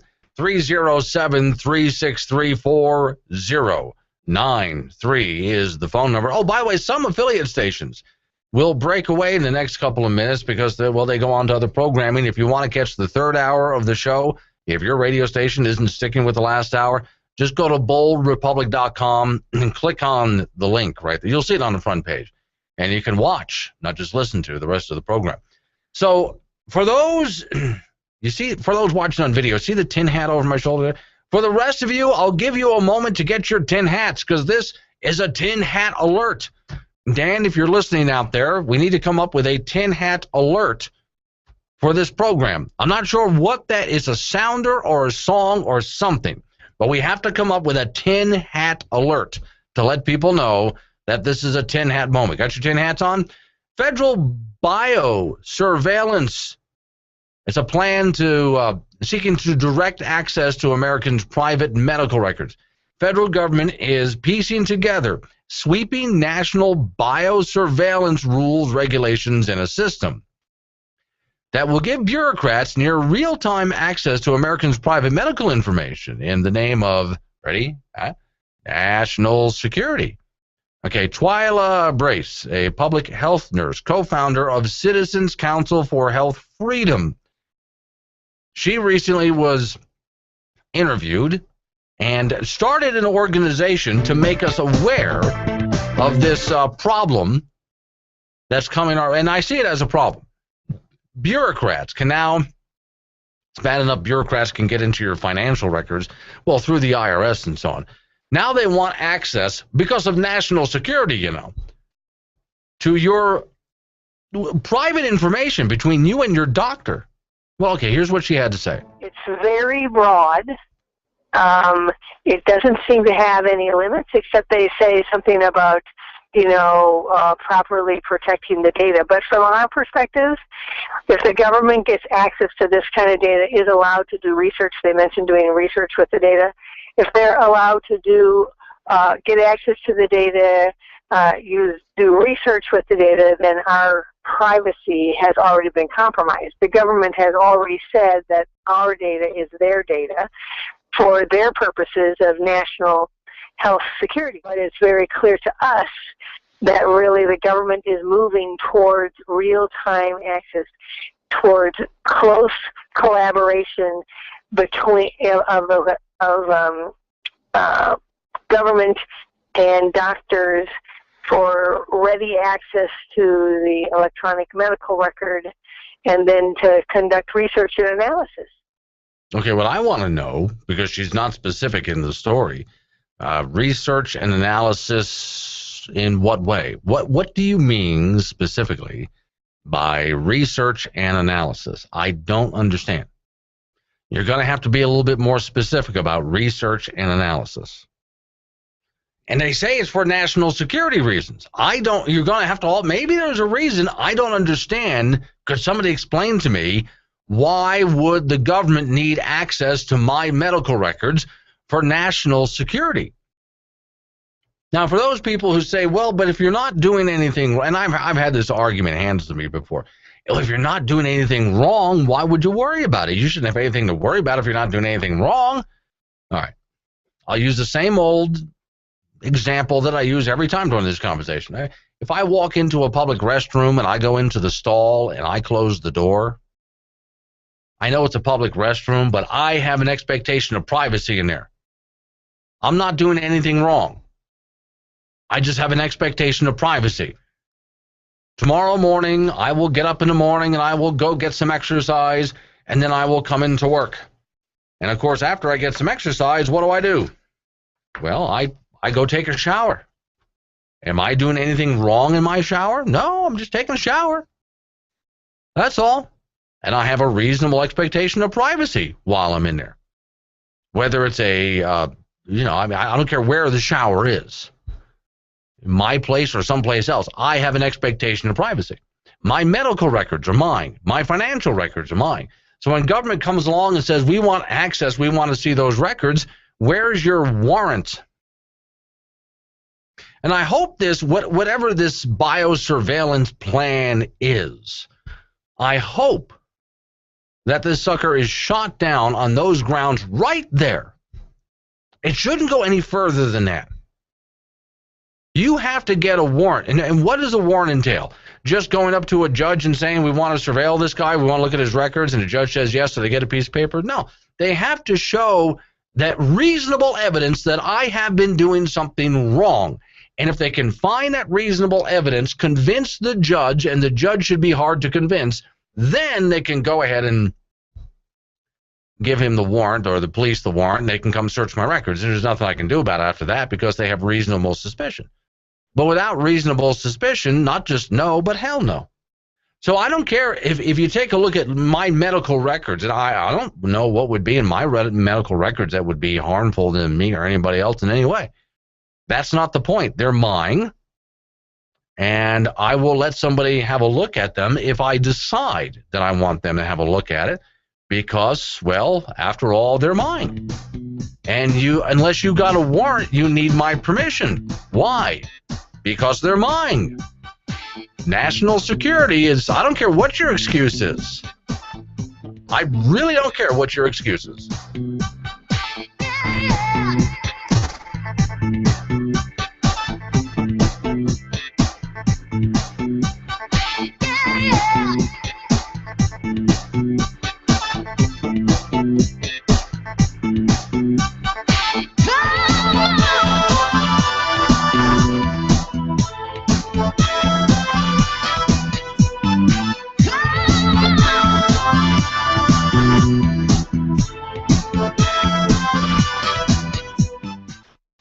Well, hi everybody, I'm Bill Whittle, and this is Afterburner. Well, there are protesters in several major American cities using their iPads at Starbucks to make Facebook and Twitter updates on the evils of corporations, and you don't know whether to laugh or cry, honestly. What we're seeing here, I think, are the self-esteem movement's chickens coming home to roost. These kids are upset because the $100,000 of debt they took on in order to get their degree in bitterness studies isn't paying off with a six-figure job and a car and full benefits at an organic farm collective. I feel genuinely sorry for these people, I really do. These are people that are born under the asymptote, and I'll get to that in just a second. You know, if you look deeply into human history, you'll see that every civilization collapses the same way. They're not overrun by barbarians, that happens later. Now they fail because of their success. Prosperity makes them lazy and breeds a sense of entitlement. They're trapped under the asymptote. Let me show you what I mean. Here's an exponential curve. Now, this is what life looks like for a growing and healthy civilization. You work hard and the quality of your life improves. Every day things not only get better, they get better faster. But then something happens. The prosperity curve becomes asymptotic. Things still get better, but by smaller and smaller and smaller amounts as time goes on. These people don't know what they're protesting, but I do. They're protesting the fact that they've never been hungry, never been cold, never been without TV and air conditioning in a car. They've always had a video game console and a laptop and a smartphone, and they never, ever had to do any long, hard, real work for any of it. They were born into a level of prosperity so pervasive that the very idea of a difference in prosperity became vulgar and disgusting to them. These kids couldn't even become relatively more or less prosperous on the soccer field because having winners means having losers, and these precious snowflakes have been told how wonderful and unique they are their entire lives, and everyone has always come in first place. Only now, they're out in the real world, and the real world keeps score.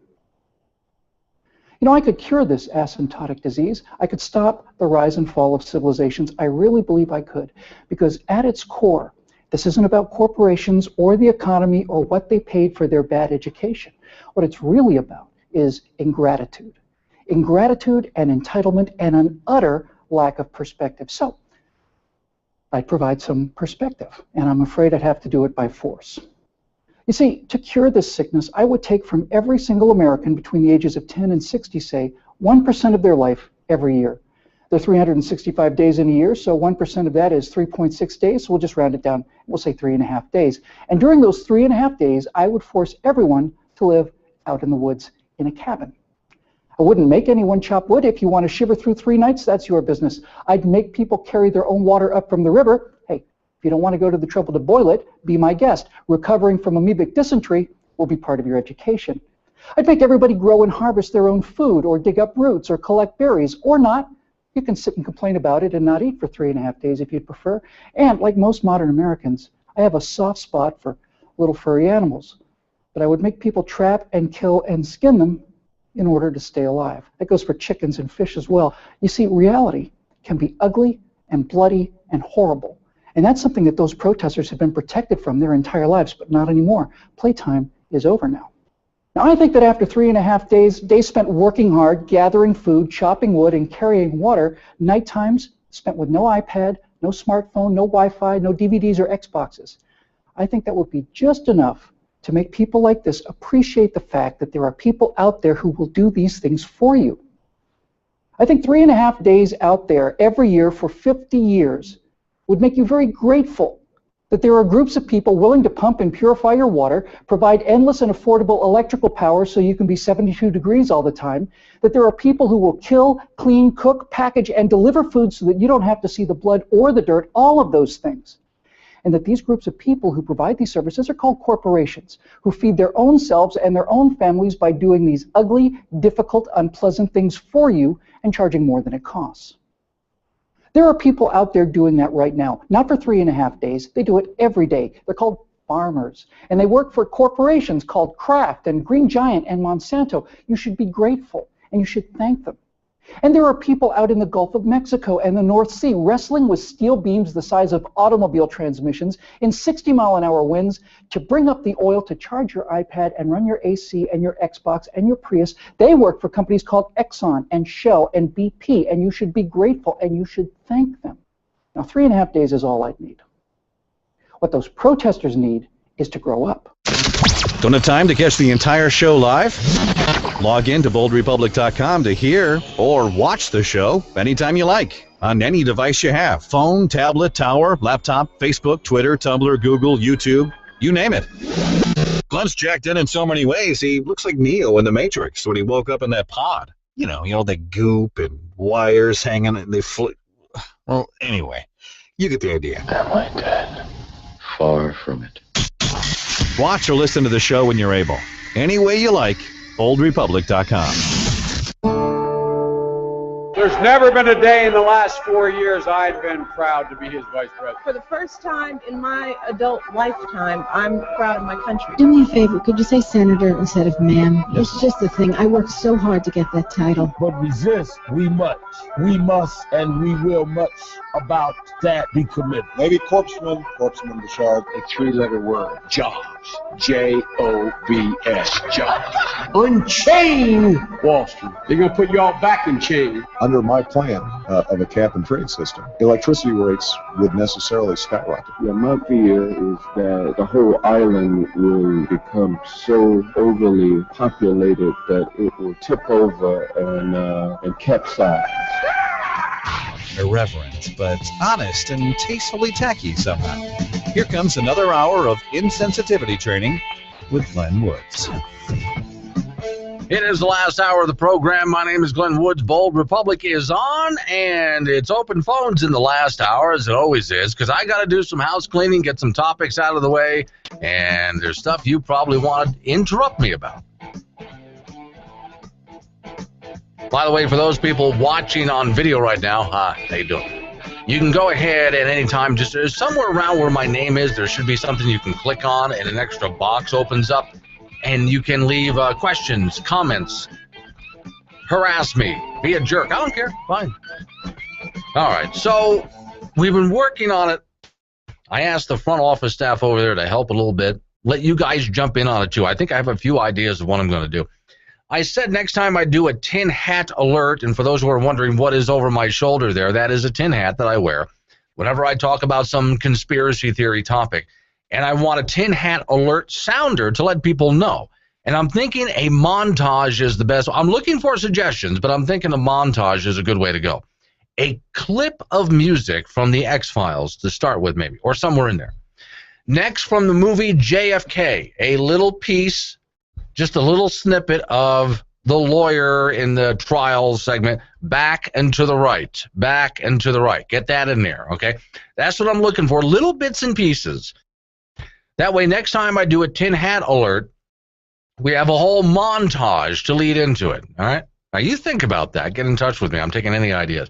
From watchdog.org, taxpayers paid $30,000 so out-of-state artists can glue shovels and rakes and pick handles. This thing is absolutely hideous, and for those watching on video, I'm about to show you what it looks like right now. First off, let me give you what my definition of art is.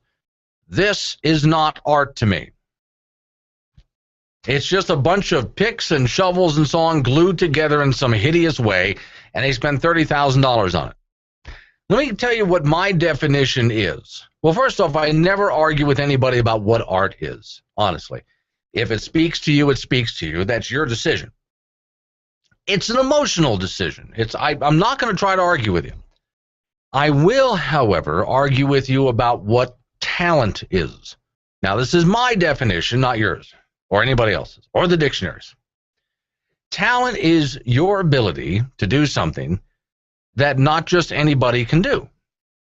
And the fewer people who can do it, the more talented you are.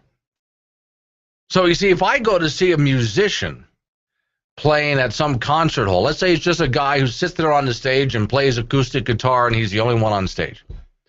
To me, that is an art. And I want him to be so good, I'm amazed at what he's doing. How does he do that?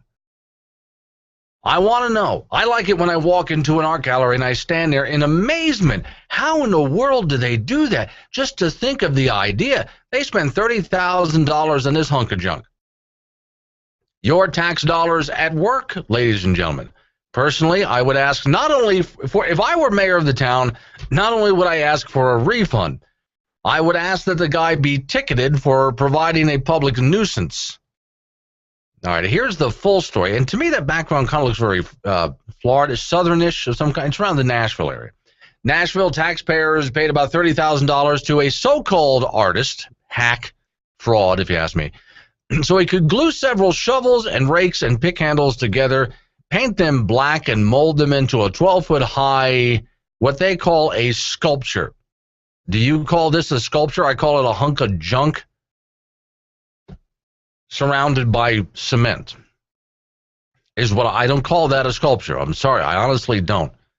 I don't understand the purpose. You know what really kills me is I didn't think of it. I mean, there are people who work for a living. This guy gets paid $30,000 because he claims to be an artist, and then he produces garbage like this. I got a better story than this to tell you, though. Atlanta, Georgia, and I think this was back in the 80s. If anyone remembers back when Atlanta, Georgia opened up their new courthouse, and they were going to have a big ceremony for opening the new courthouse, right? And they wanted some piece of artwork hanging behind the mayor and the city council as the mayor and city council gave their speeches dedicating the new courthouse. Okay, so they got some artist. And I think it was something like a $50,000 piece of work that he offered up. Well, the painters were there painting the whole background, stage setting, and so on for the opening ceremonies. And when they got done, they were rolling up the tarps, you know, where all the splattered paint. Do you see where I'm going with this? They rolled up all the used tarps with all the splattered paint and started to throw them in the garbage because they're garbage. And the artist, mad as hell, goes and grabs his tarp and pulls it out of the garbage and starts yelling and screaming that these people have no appreciation for art because apparently the painters mistook the splattered paint garbage for some kind of artwork. I'm sorry, some kind of garbage. This guy thinks it's artwork. I think the painters had it right. The real painters, not the so-called artists, the real painters. It just looked like a tarp with splattered paint. $50,000 for that piece of garbage, but all right. City officials erected a sculpture called Tool Fire. Sure, that's the name. Last year at Shelby Bottoms Park, only 3 miles from the Grand Ole Opry. Regular park patrons said the thing looks hideous. I mean, one woman says, here's a quote, "I'm totally in support of the art community, besides the money that's going into local artists, but," and that's about all she had to say.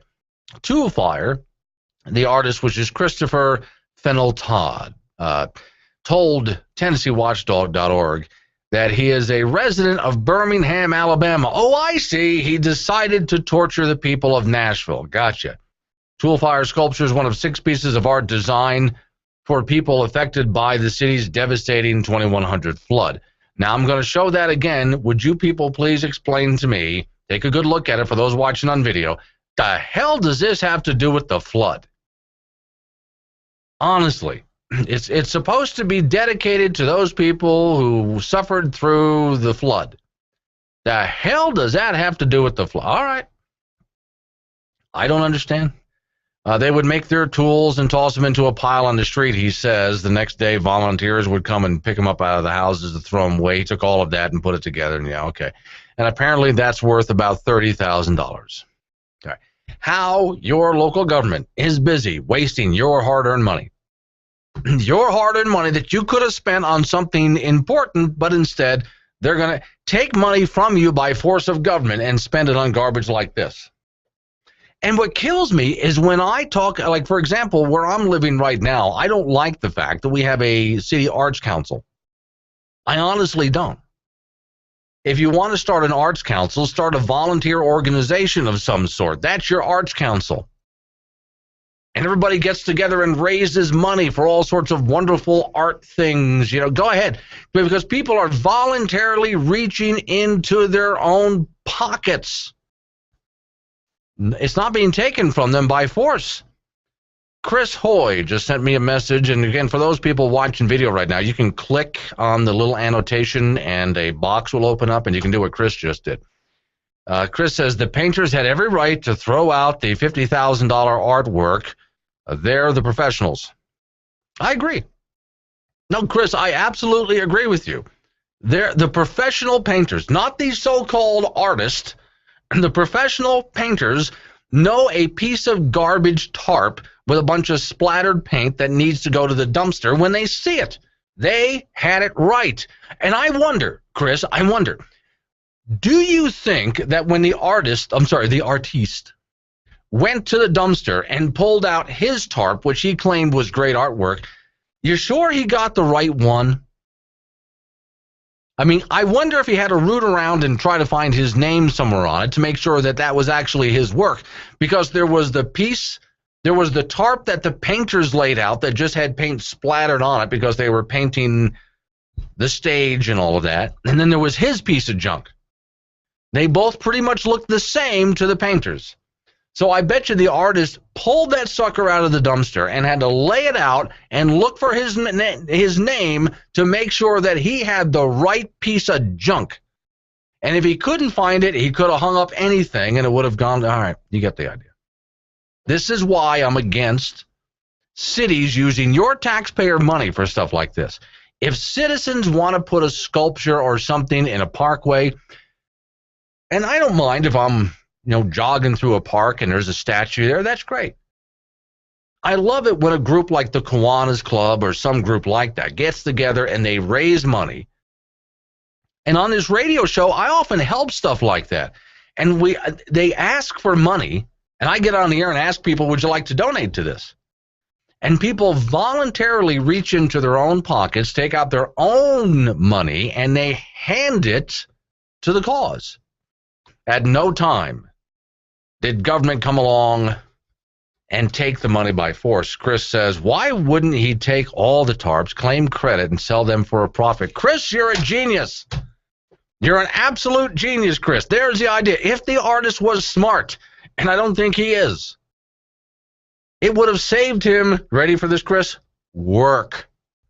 Yeah, because apparently work to this artist is you take a tarp, you lay it out on the ground, and you splatter a bunch of paint. That's work to this guy. Why not be lazy about it and save a bunch of work? Pull out his tarp. Again, he's going to have to identify by finding his name because it looks like what the regular painters did. Pull out the painter's tarps, sign his name to them. If he's selling these things for $50,000 a pop, and let's just for the fun of it say that the regular painters had 3 tarps of their own, well, it's $150,000 he can make right there. And he didn't have to do a lick of work to get it done except drag it out of the dumpster. And by the way, a lot of these so-called artists, you know where they get their stuff from? The dumpster. Now, that's not necessarily always bad. We were in, a bunch of us from American Standard Media here, we're in Rapid City. And there was the Winter Western Rodeo, whatever the heck, the rodeo thing they have going on there. And we walked into the art exhibit area. Okay, because there's a lot of special exhibits and so on. And there's this guy who had made this horse. Now, it is life-size. And it is stunning. Must have taken a lot of work. And what's it made out of? Hubcaps, forks, yes, like you eat with, barbed wire, and any other metal, scrap, rusting metal that he could find. And he made this beautiful horse sculpture out of it. It was stunning. And I looked at that and thought, that ought to be worth a lot of money. I wish I had the money for it. And once again, now what was my definition of talent? Let me give you my definition again. My definition is talent is something that you can do that not just anybody can do. And the fewer people who can do it, the more talented you are. So just to come up with the concept of grabbing all of this scrap metal and making this big horse, that's hard enough. To acquire not just the knowledge, but the skill set to put that together. The patience, absolutely amazing. Now that guy, that was an artist. When it comes to your insurance needs, Farmer Union Insurance can design an insurance program that is just right for you and your family. Offering preferred auto and SR22s, they also offer ATV and motorcycle insurance. Or if you are in need of homeowners or renters insurance, they can help you with that as well. For your insurance needs and the security and confidence of a local agent, see Betsy Jones at 1001 South Douglas Highway, Suite 184, or call 682-6520. Hey, Mort. Hello, Stanley. Hey, what's wrong with that human down there? Here goes another one. Well, that's spring fever, Stanley. Spring fever? All winter time long, humans are stuck inside. Gotta drive them crazy. So this time of year, they finally get out. They stop by Rocky Mountain Discount Sports and pick up everything they need to head out into the great outdoors. Tent stoves, backpacks, and hammocks. They even got shirts and pants, fishing supplies, and hunting supplies. But what did humans do before there was Rocky Mountain Discount Sports? They were living in our caves and wearing our ancestors as clothing. Oh, that's not good. Rocky Mountain Discount Sports has everything you need to shake off that spring fever. Rocky Mountain Discount Sports, 4706 South Douglas Highway in Gillette, Wyoming. Open Monday through Saturday, 8 to 9 o'clock. Sunday, 9 to 6. Rocky Mountain Discount Sports. Uh-oh. Stampede. You could either spend $100 getting your phone fixed, or you could go ahead and spend $400 to replace it. At Selectel Wireless in Gillette, we fix phones. Most generally, what breaks is the digitizer or the LCD. This is from being dropped, being smashed, thrown against the wall.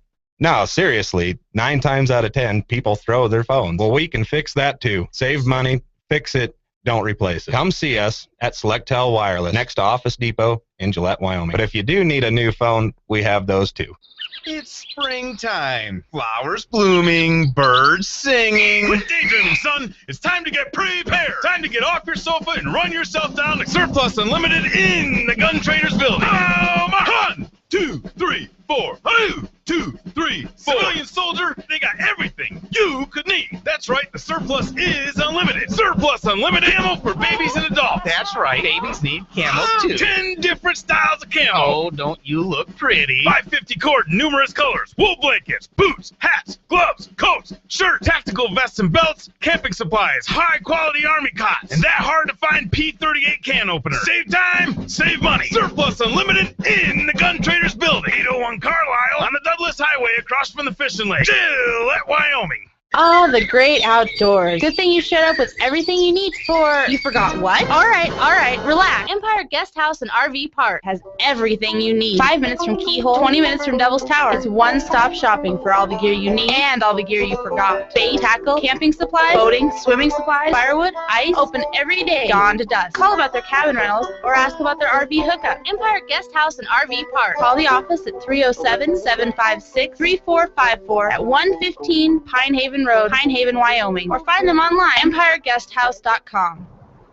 Where will Wyoming be by the year 2100? Are we building a future for our children, or are we stealing it? Right now, government employees who expect a retirement check will find their pension fund broke in just 14 years. Wyoming's pension will go the way of pensions of Detroit and Illinois, which are already bankrupt. If we want Wyoming to still be a viable state at the next turn of the century, we can't let it go bankrupt. Wyoming needs to set the example and not saddle future generations with today's debt. Visit Wyoming2100.com for a few ideas on how we can avoid spending traps that are bankrupting so many other states. Wyoming2100.com. The long view, the right road. Need to let off a little steam? Yep, that's why we installed phone lines into the studio. Call Glenn now. Old Republic is on the air. Here's Glenn Woods. Okay, watching on video right now, go ahead and take a look at your screen because I'm going to put this up. Thanks, Donna, for bringing these in. This is the artist that I was talking about, which I would consider to be a real artist. And this is the horse that I was talking about that was on display in Rapid City. And you can see he is making the horse. And take a look at that. Is just, you know what really gets me? The legs are made out of things like shock absorbers for trucks. That's what the legs are made out of, all right? And he's got different kinds of shields, and up the neck, what makes up most of the neck, forks, as in, yes, knife, spoon, fork. His name is John Lopez, and that's one of the pieces here. Another one, I really was impressed with this. This is a buffalo that he made. Now, take a look at this buffalo made out of, again, scrap metal. There's chains from chain link fences in there. I mean, just imagine, take a look at you got to see it up close, too. Take a look at all of that metal. All of this is stuff he found in the scrapyard, and he made this. Now, let's go back just outside of Nashville, Tennessee, and take a look at this piece of junk. All right. This is what I mean between the difference between talent and no talent. Obviously, this guy has talent. Obviously, this guy ripped the city of Nashville off for about $30,000. So much more impressed with this kind of stuff. And look at that. Wish I could be there to see him at. Well, by the way, you see on the floor there, right below the belly of the horse. That is a seat for an old-fashioned tractor. Way back when. Okay, it's very rusty. That's what he made the saddle out of. Really impressive stuff. I just love stuff like that. All right. We got to check in real quick here. I can't leave her hanging for too long. Remember, there was the woman, Democrat, running for Senate, U.S. Senate, and she was simply asked the question whether she would vote for Obamacare or would have voted, yes or no. The show is 3 hours long. She's still answering the question. But when I look at it, I think about what do we need to do going forward? And I think, I come at it from a perspective of someone who made payroll, who saw rising healthcare premiums, who believes that we actually need to work together to make changes where it's not working and to improve. It's just a yes or no question. She hasn't gotten around to answering it. If she does at some point, I will let you know. Don't worry, I wouldn't let something like a simple yes or no get by. What gets me is, I'm guessing the reporter who was MSNBC probably ran out of battery on her camera before she finally got around to an answer, if she ever did. All right, so global warming harassment updates. If we had some global warming, it wouldn't be 20 below. It wouldn't be 20 below. If we had some global warming, I wouldn't be shoveling snow. I wouldn't be shoveling that blasted snow. So we got to head over to PBS now. And once again, and remember now, that the science is settled. The debate is over. Or we will beat you to within an inch of your life. That's apparently what's going on right now. Don't you think I'm exaggerating? PBS. They had who is this guy? Some scientist of some kind up here. Here's what the story reads. Climate geneticist David Suzuki urged Western governments to lock up politicians who question man-made climate change, telling PBS's Bill Moyers our politicians should have thrown him in the slammer. Willful blindness is what this is. He appeared on Moyers and Company earlier this month to express his abject frustration over the politicians. Well, hold on a second now. I thought the science was settled and the debate is over. What's this guy angry about? Other scientists who are debating with him. That's what he's angry about. Quoting here, our politicians should be thrown into the slammer and other scientists for willful blindness, he asserted. If we are in a position of being able to act and we see something going on and we refuse to acknowledge the threat and act on it, we can be taken to court on willful blindness. I keep saying willful blindness. I think that we are being willfully blind to the consequences. It's an international crime. So, this is what I mean by, at this stage of the game, the science is settled, folks. I didn't know if you realize that, but the science, in fact, is settled. And the debate is over. Whether you like it or not, the debate is over. And if you continue to debate and complain and whine and moan, then those on the other side of the argument, I used to call them the hoaxers. Can't even use that anymore. And we have to use different words because they're the agitators, you could use agitators. Scaremongers, you can throw that in there too. Anyway, they will beat you within an inch of your life. So the science is settled, the debate is over, if you know what's good for you. If we had some global warming, it wouldn't be 20 below. It wouldn't be 20 below. If we had some global warming, I wouldn't be shoveling snow. I I wouldn't be shoveling that blasted snow. If we had some global warming, if we had some global warming, I wouldn't have to drive this giant truck. Maybe I could drive a little commuter car if we had some. In this office 12 years, I was the first doctor to come into this building. The frustrating part of my day is I have 2 employees that work nearly full-time fighting Medicare and other insurance carriers for work that I have done. I absolutely detest that part of my life. I never imagined that I would do work and then have to fight a third party to get paid for the work that I do. So that part is particularly miserable. We're also being portrayed very poorly by the media, or we have been in the past, and now we have to fight the government. I mean, I never imagined that I would have to become politically active to take good care of my patients, and so that's added a whole nother element to the life of being a doctor. I took Medicaid until about 4 years ago. Medicaid paid none of their bills in my office for 18 months. And every single registered letter that we sent them came back saying that they had had problems with their computer. And that was why they could not pay my bills. So at the 18th month, I gave up and said, I can't do this anymore. Their reimbursement, as I mentioned earlier, is so low that I would have to see nearly 20 patients an hour to make any kind of reasonable reimbursement on it. In our community, with decreasing reimbursement, many of the primary care physicians have gotten off of Medicare. I don't actually know anyone who is taking Medicaid. Medicaid in Georgia reimburses about $30 for an office visit, and my overhead costs about $350 an hour before I take a penny out the door. So we would be looking at trying to see 20 patients an hour if we took Medicaid. So because so many physicians are getting off of these insurances, it's very hard to find places to send the patients. So a lot of our Medicare patients are having to go to the emergency room. I feel a great deal of anger. And when I look outside of myself and I look at the rest of the country, I'm very worried about the country. If a person who has $350,000 worth of education and 17 diplomas can't afford a 1,500 square foot office, what does that tell the young people in our country about education? I mean, when I was growing up, we believed that if you really worked hard and got a great education, that you would have a really good life in America.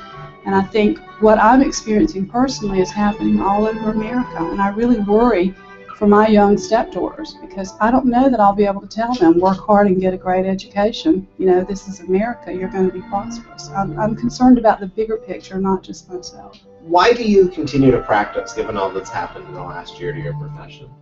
I love it. I love being a urologist. I stayed in school until I was 32 years old. Also, every day when I get in my car and go home, I can think of at least 5 to 10 people that I have really helped. And so many people don't get that out of their job. So I will probably continue to try to do it until it's no longer economically feasible. Every day, the government finds another way to take your hard-earned money. You feel maybe it isn't safe even in your IRA anymore? Worried that what happened in the island nation of Cyprus might happen here in America? Well, worry no more, because we've brought back an old idea, first developed back in the days of the Great Depression. It's the money mattress. Yes, the specially designed mattress with pockets inside so you can safely stuff your money and sleep on it. What good is interest from the bank if the government's just going to tax it away? Sure, the bank might protect you from this kind of a thief, but the bank can't protect you from the government thieves. Money in a mattress. Our specially designed mattress allows you to tuck away your money safely and comfortably, so you don't have to worry about sleeping on hard, lumpy pockets of cash. And for those people who want extra safety and security, it's the Mattress Vault. Store your money safely, sleep on it, and know that it's locked away. Yes, there's no better security guard than the guy who's sleeping on his own money. Keep what you've earned. Keep your money safe from greedy government thieves with the Money Mattress and the all-new Mattress Vault. On sale now. Here's an idea. Let's raise your property taxes to the point that nobody can afford their home and everybody has to move out of town. Yeah, that'll grow the city. Brilliant. Let's get back to the show. Here is Glenn Woods.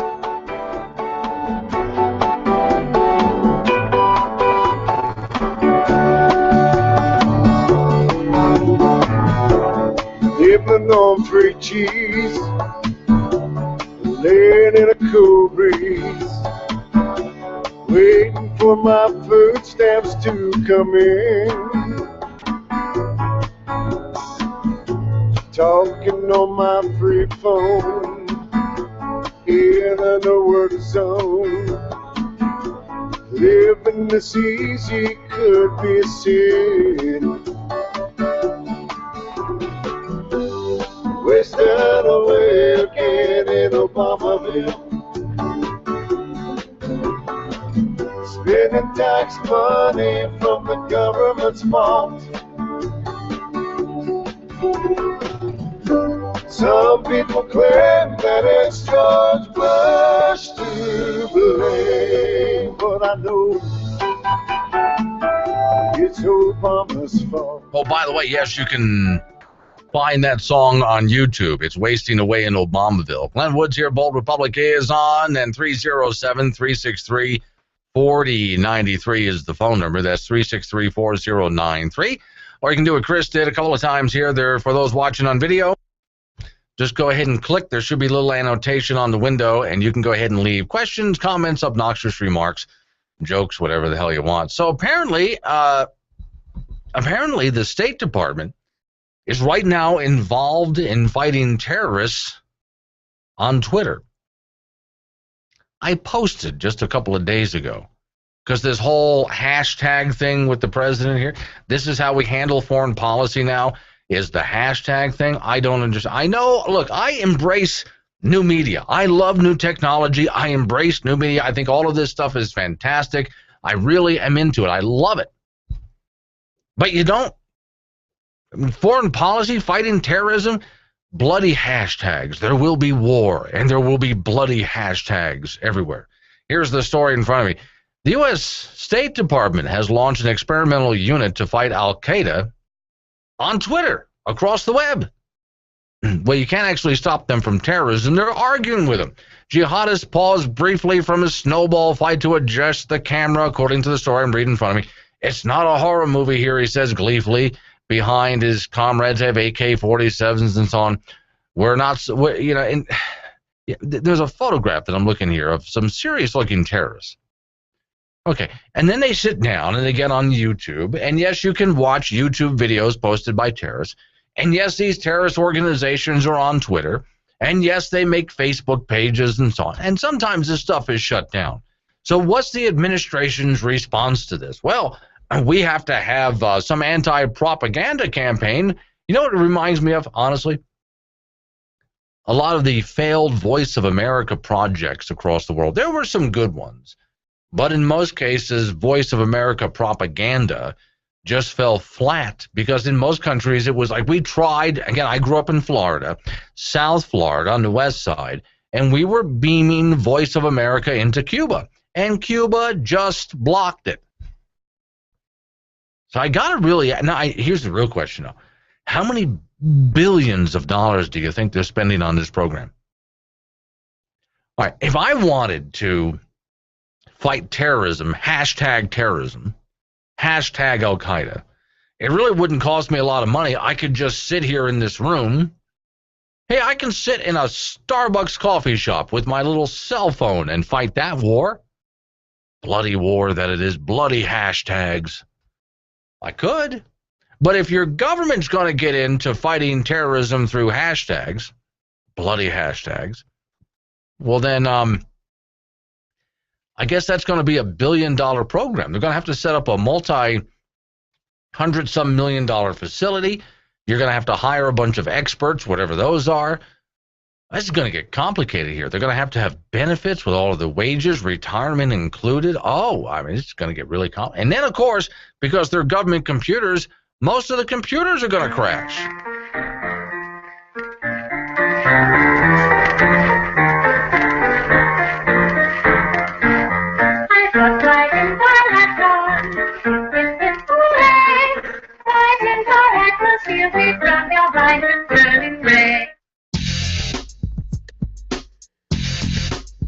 Glenn Woods, BoldRepublic.com. Here at Don's Supermarket, we do all we can to make your grocery shopping experience perfect. We make sure that the third wheel on our shopping carts wobble just so. Up aisle 2 is Luann with all the latest gossip. She knows everything that's going on around town, and she can't wait to tell you. Sally's We hired a guy for the meat market named Sam. I mean, of course we did. Me? Sam? Come on. Our cashiers are the sweetest girls you've ever met. Fast at the register, and even faster when someone pulls up to the 10-item express line with 50 items. And on aisle 3, there's the 300-pound man wearing a Batman costume. I'm Batman. Why? Well, I mean, why not? Add to that our fresh fruit, weekly specials on what your family likes to eat, and you get the best family-friendly shopping experience a grocery store can provide, and prices you can afford. Don's Supermarket, 1501 West 2nd Street, Gillette, across from Value Villa. Hey, want a new way to sell your product or service? Well, Letterbuck Trading Post is your answer. Sell your product or service on our online store. We will do all the work, and you get to grow your customer base. All Powder River Basin businesses are welcome. Maximize your business sell potential the Western way at the Letterbuck Trading Post. Just go online to letterbucktradingpost.com. That's Letterbuck with an ER, buck, tradingpost.com, or stop in to the Campbell County Observer office at 1001 South Douglas Highway, next to the Living Rock Church, behind Subway in Gillette. Let the Letterbuck Trading Post work for you. I'm Professor Burke from Farmers Insurance, and this is 30 Seconds of Smart. So you want discounts on your home insurance? Upgrade your roof. Upgrade your plumbing. Get a burglar alarm. Get a fire alarm. Combine policies with your spouse. Bundle your coverage. Quit smoking. And of course, talk to farmers, because the more you know about home insurance, the more you can save. We are farmers. Get smarter about your insurance at farmers.com. Stop by and see Lyle Austin, 201 West Lakeway Road in the Lakeway Professional Center, 686-5002. That's 686-5002. When you dance, dance like nobody is watching. And when you call Glenn, talk like the NSA and IRS are listening. Because most likely they are. Guess who? And they haven't had their daily dose of irreverent, insulting sarcasm today. We're counting on you. Call the show now. I'm growing marijuana in my yard. Growing marijuana in my yard. Got a little potty, spread out all over the lot, 'cause I'm growing marijuana in my yard. Very good question for the people down in Colorado. I've been asked this before. I have an answer to it, and sometimes I have to turn to people and say, why do you, and I actually say it this way, why do you ask that question as if there is no answer to it? So without a marijuana breathalyzer or something like that, what does Colorado do about stoned drivers? And for those people who were against the legalization of marijuana in Colorado, as some people even who live here locally that I know turn to me and say, I'm against it because you can't test for it. How do you know when someone's driving stoned? So when a cop pulls someone over, they can't test for it. And my answer is, well, it's the same problem that we have had before in Colorado. All right. In Wyoming. So in Wyoming, it is illegal to drive while impaired. That doesn't necessarily, this is true with any other state. It doesn't necessarily have to be alcohol. If you are driving while impaired, you are a danger, and therefore you get pulled over. So how would you test for it? Well, my question, and that's the big thing, how would you test for it? If somebody's driving while stoned, while they've smoked a joint, then they got behind the wheel of the car, how would you know now that you've made it legal? And my answer is, how did you know before it was made legal? In other words, the problem hasn't changed. Just recently in Colorado, and just I think a month or so ago, what a jack! What a just complete idiot! This guy's driving stoned and runs into a cop car. Okay, nobody was hurt, but still. And I hear from some people, well, see, now you made it legal. Yeah, but what? How do you know, considering Colorado the way Colorado is, that guy hadn't been driving stoned all of his life? The only difference between now and then is now marijuana is legal. And here's the story in front of me right now. Like many marijuana patients, patients, oh, please. Okay, they're beginning the story with the idea of medical marijuana.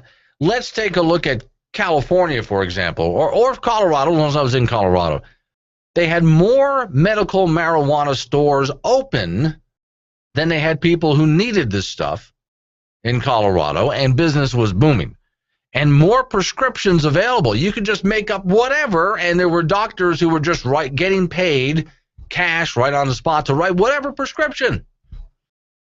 So, okay, maybe I'll give this guy, Greg, the benefit of the doubt that he actually needs this stuff. Like many medical marijuana patients, Greg Durham says he drives in fear of knowing that he could be busted at any moment for driving under the influence. I got a suggestion for you, Greg. Don't drive under the influence. As he merges onto Interstate 70 north of Denver and Durham, he explains he's probably over the state's newer marijuana limit, 5 nanograms per milliliter in his blood. Okay, it would be devastating if I lost my car. It would change everything. Okay, well, as was the case before, Greg, here's a little piece of advice for you. Don't drive while stoned. Just a thought. If you can't be responsible like that, then maybe your car should be taken from you. Now, it says he needs marijuana to treat nausea from vertigo. Okay. And the answer is, while I'm sure marijuana works for that, there's other stuff that works for that as well. So, Greg, if your concern is you have vertigo and marijuana cures your vertigo, but you're afraid of being pulled over because you're stoned, here's the thought. There's other medicine out there that cures vertigo and you won't be stoned. So is he really after the high or the cure for the vertigo? I kind of doubt him at this point. All right, so anyway, he tries to keep a constant amount in his body in order to keep his condition at bay, he says, because the drug can stick around in the bloodstream long after a person has smoked it. With more than 100 recreational and 500 medical marijuana stores and business in Colorado. Stop right there. Do you notice the problem? This is why I don't like the medical marijuana idea. There are more medical marijuana stores in Colorado than there are recreational marijuana stores. What does I know the medical marijuana stuff came first, but what does this tell you? 500 stores. Do you really think a state the size of Colorado needs 500 stores? So we all see what's going on here. Stone drivers are a growing concern. As a result, the state is stepping up education and enforcement and so on. Well, again, it was a problem before. Nothing has changed. Quote, if you're talking about this concept, alcohol, young people, we've got a test to say how drunk you are, how long you've been drunk. But there's no breathalyzer for marijuana. Users don't have guideposts for marijuana impairment. How many is too much for a joint? It doesn't help that marijuana doesn't metabolize like alcohol. It makes setting an absolute level where everyone is impaired pretty difficult to do.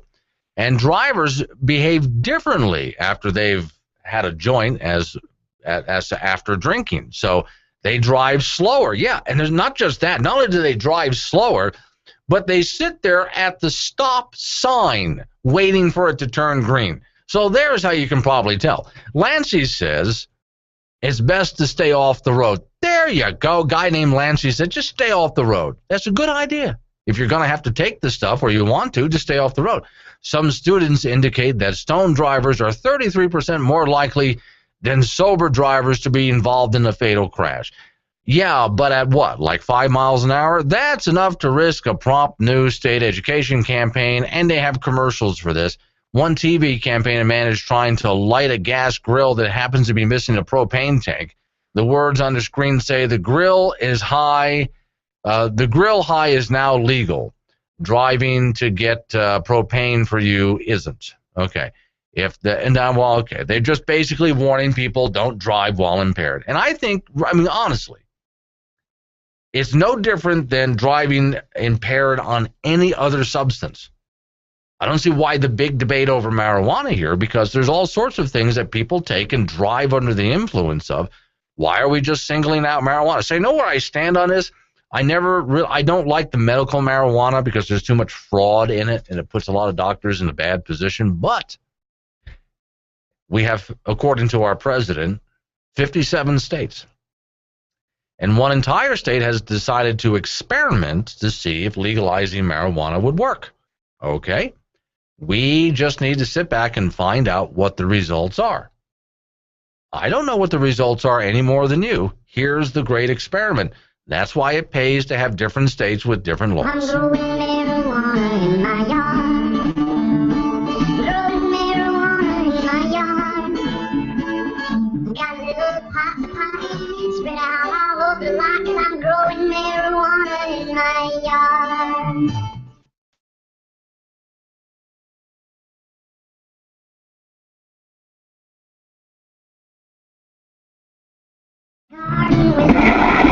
Welcome to Wesley Mouch's Liberal Bold Cafe. Republic. We have the only menu with fine print, so please read. You must wait to be seated. You cannot choose your own seat because you do not know where is best for you. Seating is arranged to best obtain the appearance of diversity and tolerance. Before you order, please fill out this form showing that you understand our sexual harassment policies. Notice that all of our staff represents an equal share of gender, race, and sexual preferences. In order to achieve this level of fairness, we have more staff than we need. Please give them something to do. You can look at the menu, but your order will be made for you because you do not know what is best for you. Menu in English upon request. The staff is paid no matter what, and all pay is equal to make it fair. Therefore, they have no incentive to work harder for you, so service sucks, and so does the food. Those who do not show up at the diner are sent bills for what they should have spent, and rather high bills for tips as well. When you tip, remember, quality of service does not matter. Tips are split up evenly between the waitresses to make it fair. Rich people who don't really eat in places like this are charged more and must pay for the meals of those who are less fortunate. They also must cover all tips, including their own and those who have not eaten yet but are assumed to be showing up soon. Since no one really wants to eat here, Wesley Mouch's Liberal Cafe is losing money big time, and so is subsidized by the government. Because most of the money is eaten up by the bureaucracy, very little of it actually gets to the diner. Interestingly, though, more and more money is allocated every year, but less and less seems to make it. This restaurant is union run. You will be back. We are not asking. Come visit the Liberal Cafe today. Either way, you're paying for it. A radio show? Yeah, tip of the iceberg. Check out the YouTube videos. See what Glenn's talking about on Facebook and Twitter. You can find out more at boldrepublic.com. Last segment of the program. Bold Republic is on. My name is Glenn Woods. Thanks for joining me. So, okay, I'm just doing house cleaning at this point. Again, you can call and interrupt anytime you want or leave me a message by the video chat thing. If you're watching on video chat, you should be able to see how to do that. So, okay, Nevada, in case you haven't heard, is the latest to scrap their Obamacare exchange. Well, this went well, even by a state-by-state basis. Here's the story briefly. Nevada has become the latest state to scrap its crippled Obamacare exchange and join the federal healthcare.gov one. By the way, the legislation is being offered up, including by Senator Barrasso from Wyoming, who's a Republican, but they're offering up legislation. If states who received hundreds of millions of dollars to build these exchanges are ending up scrapping their exchanges and got nothing for them, then they need to pay that money back to the federal government according to this legislation. We'll see if it passes. The Silver State, as it's called, which had seemed to start strong last October before smashing into a wall of technical problems. Does nobody in government know how to put a website together? There's nobody.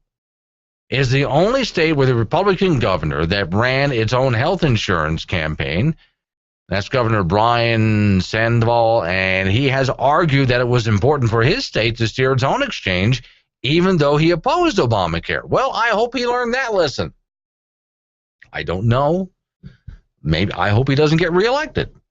Such a boneheaded mistake. But okay, the Nevada Exchange Board decided yesterday that its effort could be salvaged in time for the 2015 enrollment season. That starts in November. Nevada becomes the fourth state to admit its enrollment system, which costs tens of millions of dollars, is beyond repair, and they want to replace it with a sustainable one, as they say. And I don't think there is a sustainable exchange system out there. Now, let's go to Oregon real quick. Oregon, they received tens of millions of dollars for their exchange system. And obviously that wasn't working out very well either. Oh, in fact, it just completely crashed. What I got a kick out of is they spent all but a few $1 million of the money that they were given. And they were debating, since nothing was working, well, maybe if we just instead spend the last bit of money trying to save it. Never did hear if they finally did spend the last of that money. They should have just cashed in their chips and saved the money. But we're talking government here, so they probably blew the money trying to salvage what they knew they couldn't salvage. Like trying to bail out the Titanic at the last possible minute with a bucket brigade. Federal criminal investigation of Oregon's health insurance exchange took a step into the public view yesterday when the U.S. Attorney's Office issued broad subpoenas seeking information from Cover Oregon and the Oregon Health Authority. Why would they be doing this? Because there's a lot of fraud involved here. While the Federal Bureau of Investigation, who's interested in the exchange debacle, had been previously reported that they were investigating. The legal demands dated May 13th indicate that there may have been, something beyond the preliminary inquiry. Again, they're investigating fraud in the exchange. I thought, am I wrong? I thought if we got on board with this whole Obamacare thing, the whole point of it was to take the fraud out, in part, and make things cheaper. Well, nothing's cheaper. It's more complicated. And the fraud didn't go away. It seemed to have gotten worse. The investigation led by federal prosecutors and the FBI seeking documents, memos, emails between two state entities that oversaw the botched healthcare exchange with U.S. authorities in charge. You know, this is a big problem because you know what usually happens here? Well, usually the reason, and this is why these websites crash like this, kind of like why does, in the green industry, why does Solyndra crash? All right. It's because the money doesn't actually go to real experts. They go to cronies who don't actually know what they're doing. But that's the way government operates. And so the money given to a bunch of cronies, usually what happens is the cronies walk away with their pockets full, like in Solyndra. And the public gets nothing for their efforts whatsoever. Oregon spent $250 million on a 3-year ambitious IT project that failed completely. Instead, that was, they finally just shut the whole thing down. Now, here again, I'm really surprised about it, because usually what happens here is the cronies who have lined their pockets simply walk away with all of that money, and then sometime, you've seen this, sometime later, the cronies get another government gig building something else. And nobody gets prosecuted. Now, so that's why I like the fact that the FBI is getting involved. There's going to be an investigation here. Great, really. But excuse me if I doubt the whole idea that somebody's actually going to be prosecuted for something and somebody's going to go to jail. Maybe a scapegoat somewhere. All right, one last chance to check in. There's that Democrat that's running for the Senate, and she was asked, would you have voted for Obamacare if you were in office around that time, yes or no? And it was a yes or no question. I first started listening to this, waiting for an answer 3 hours ago. Let's see where she is. To make changes where it's not working and to improve the things that already are working.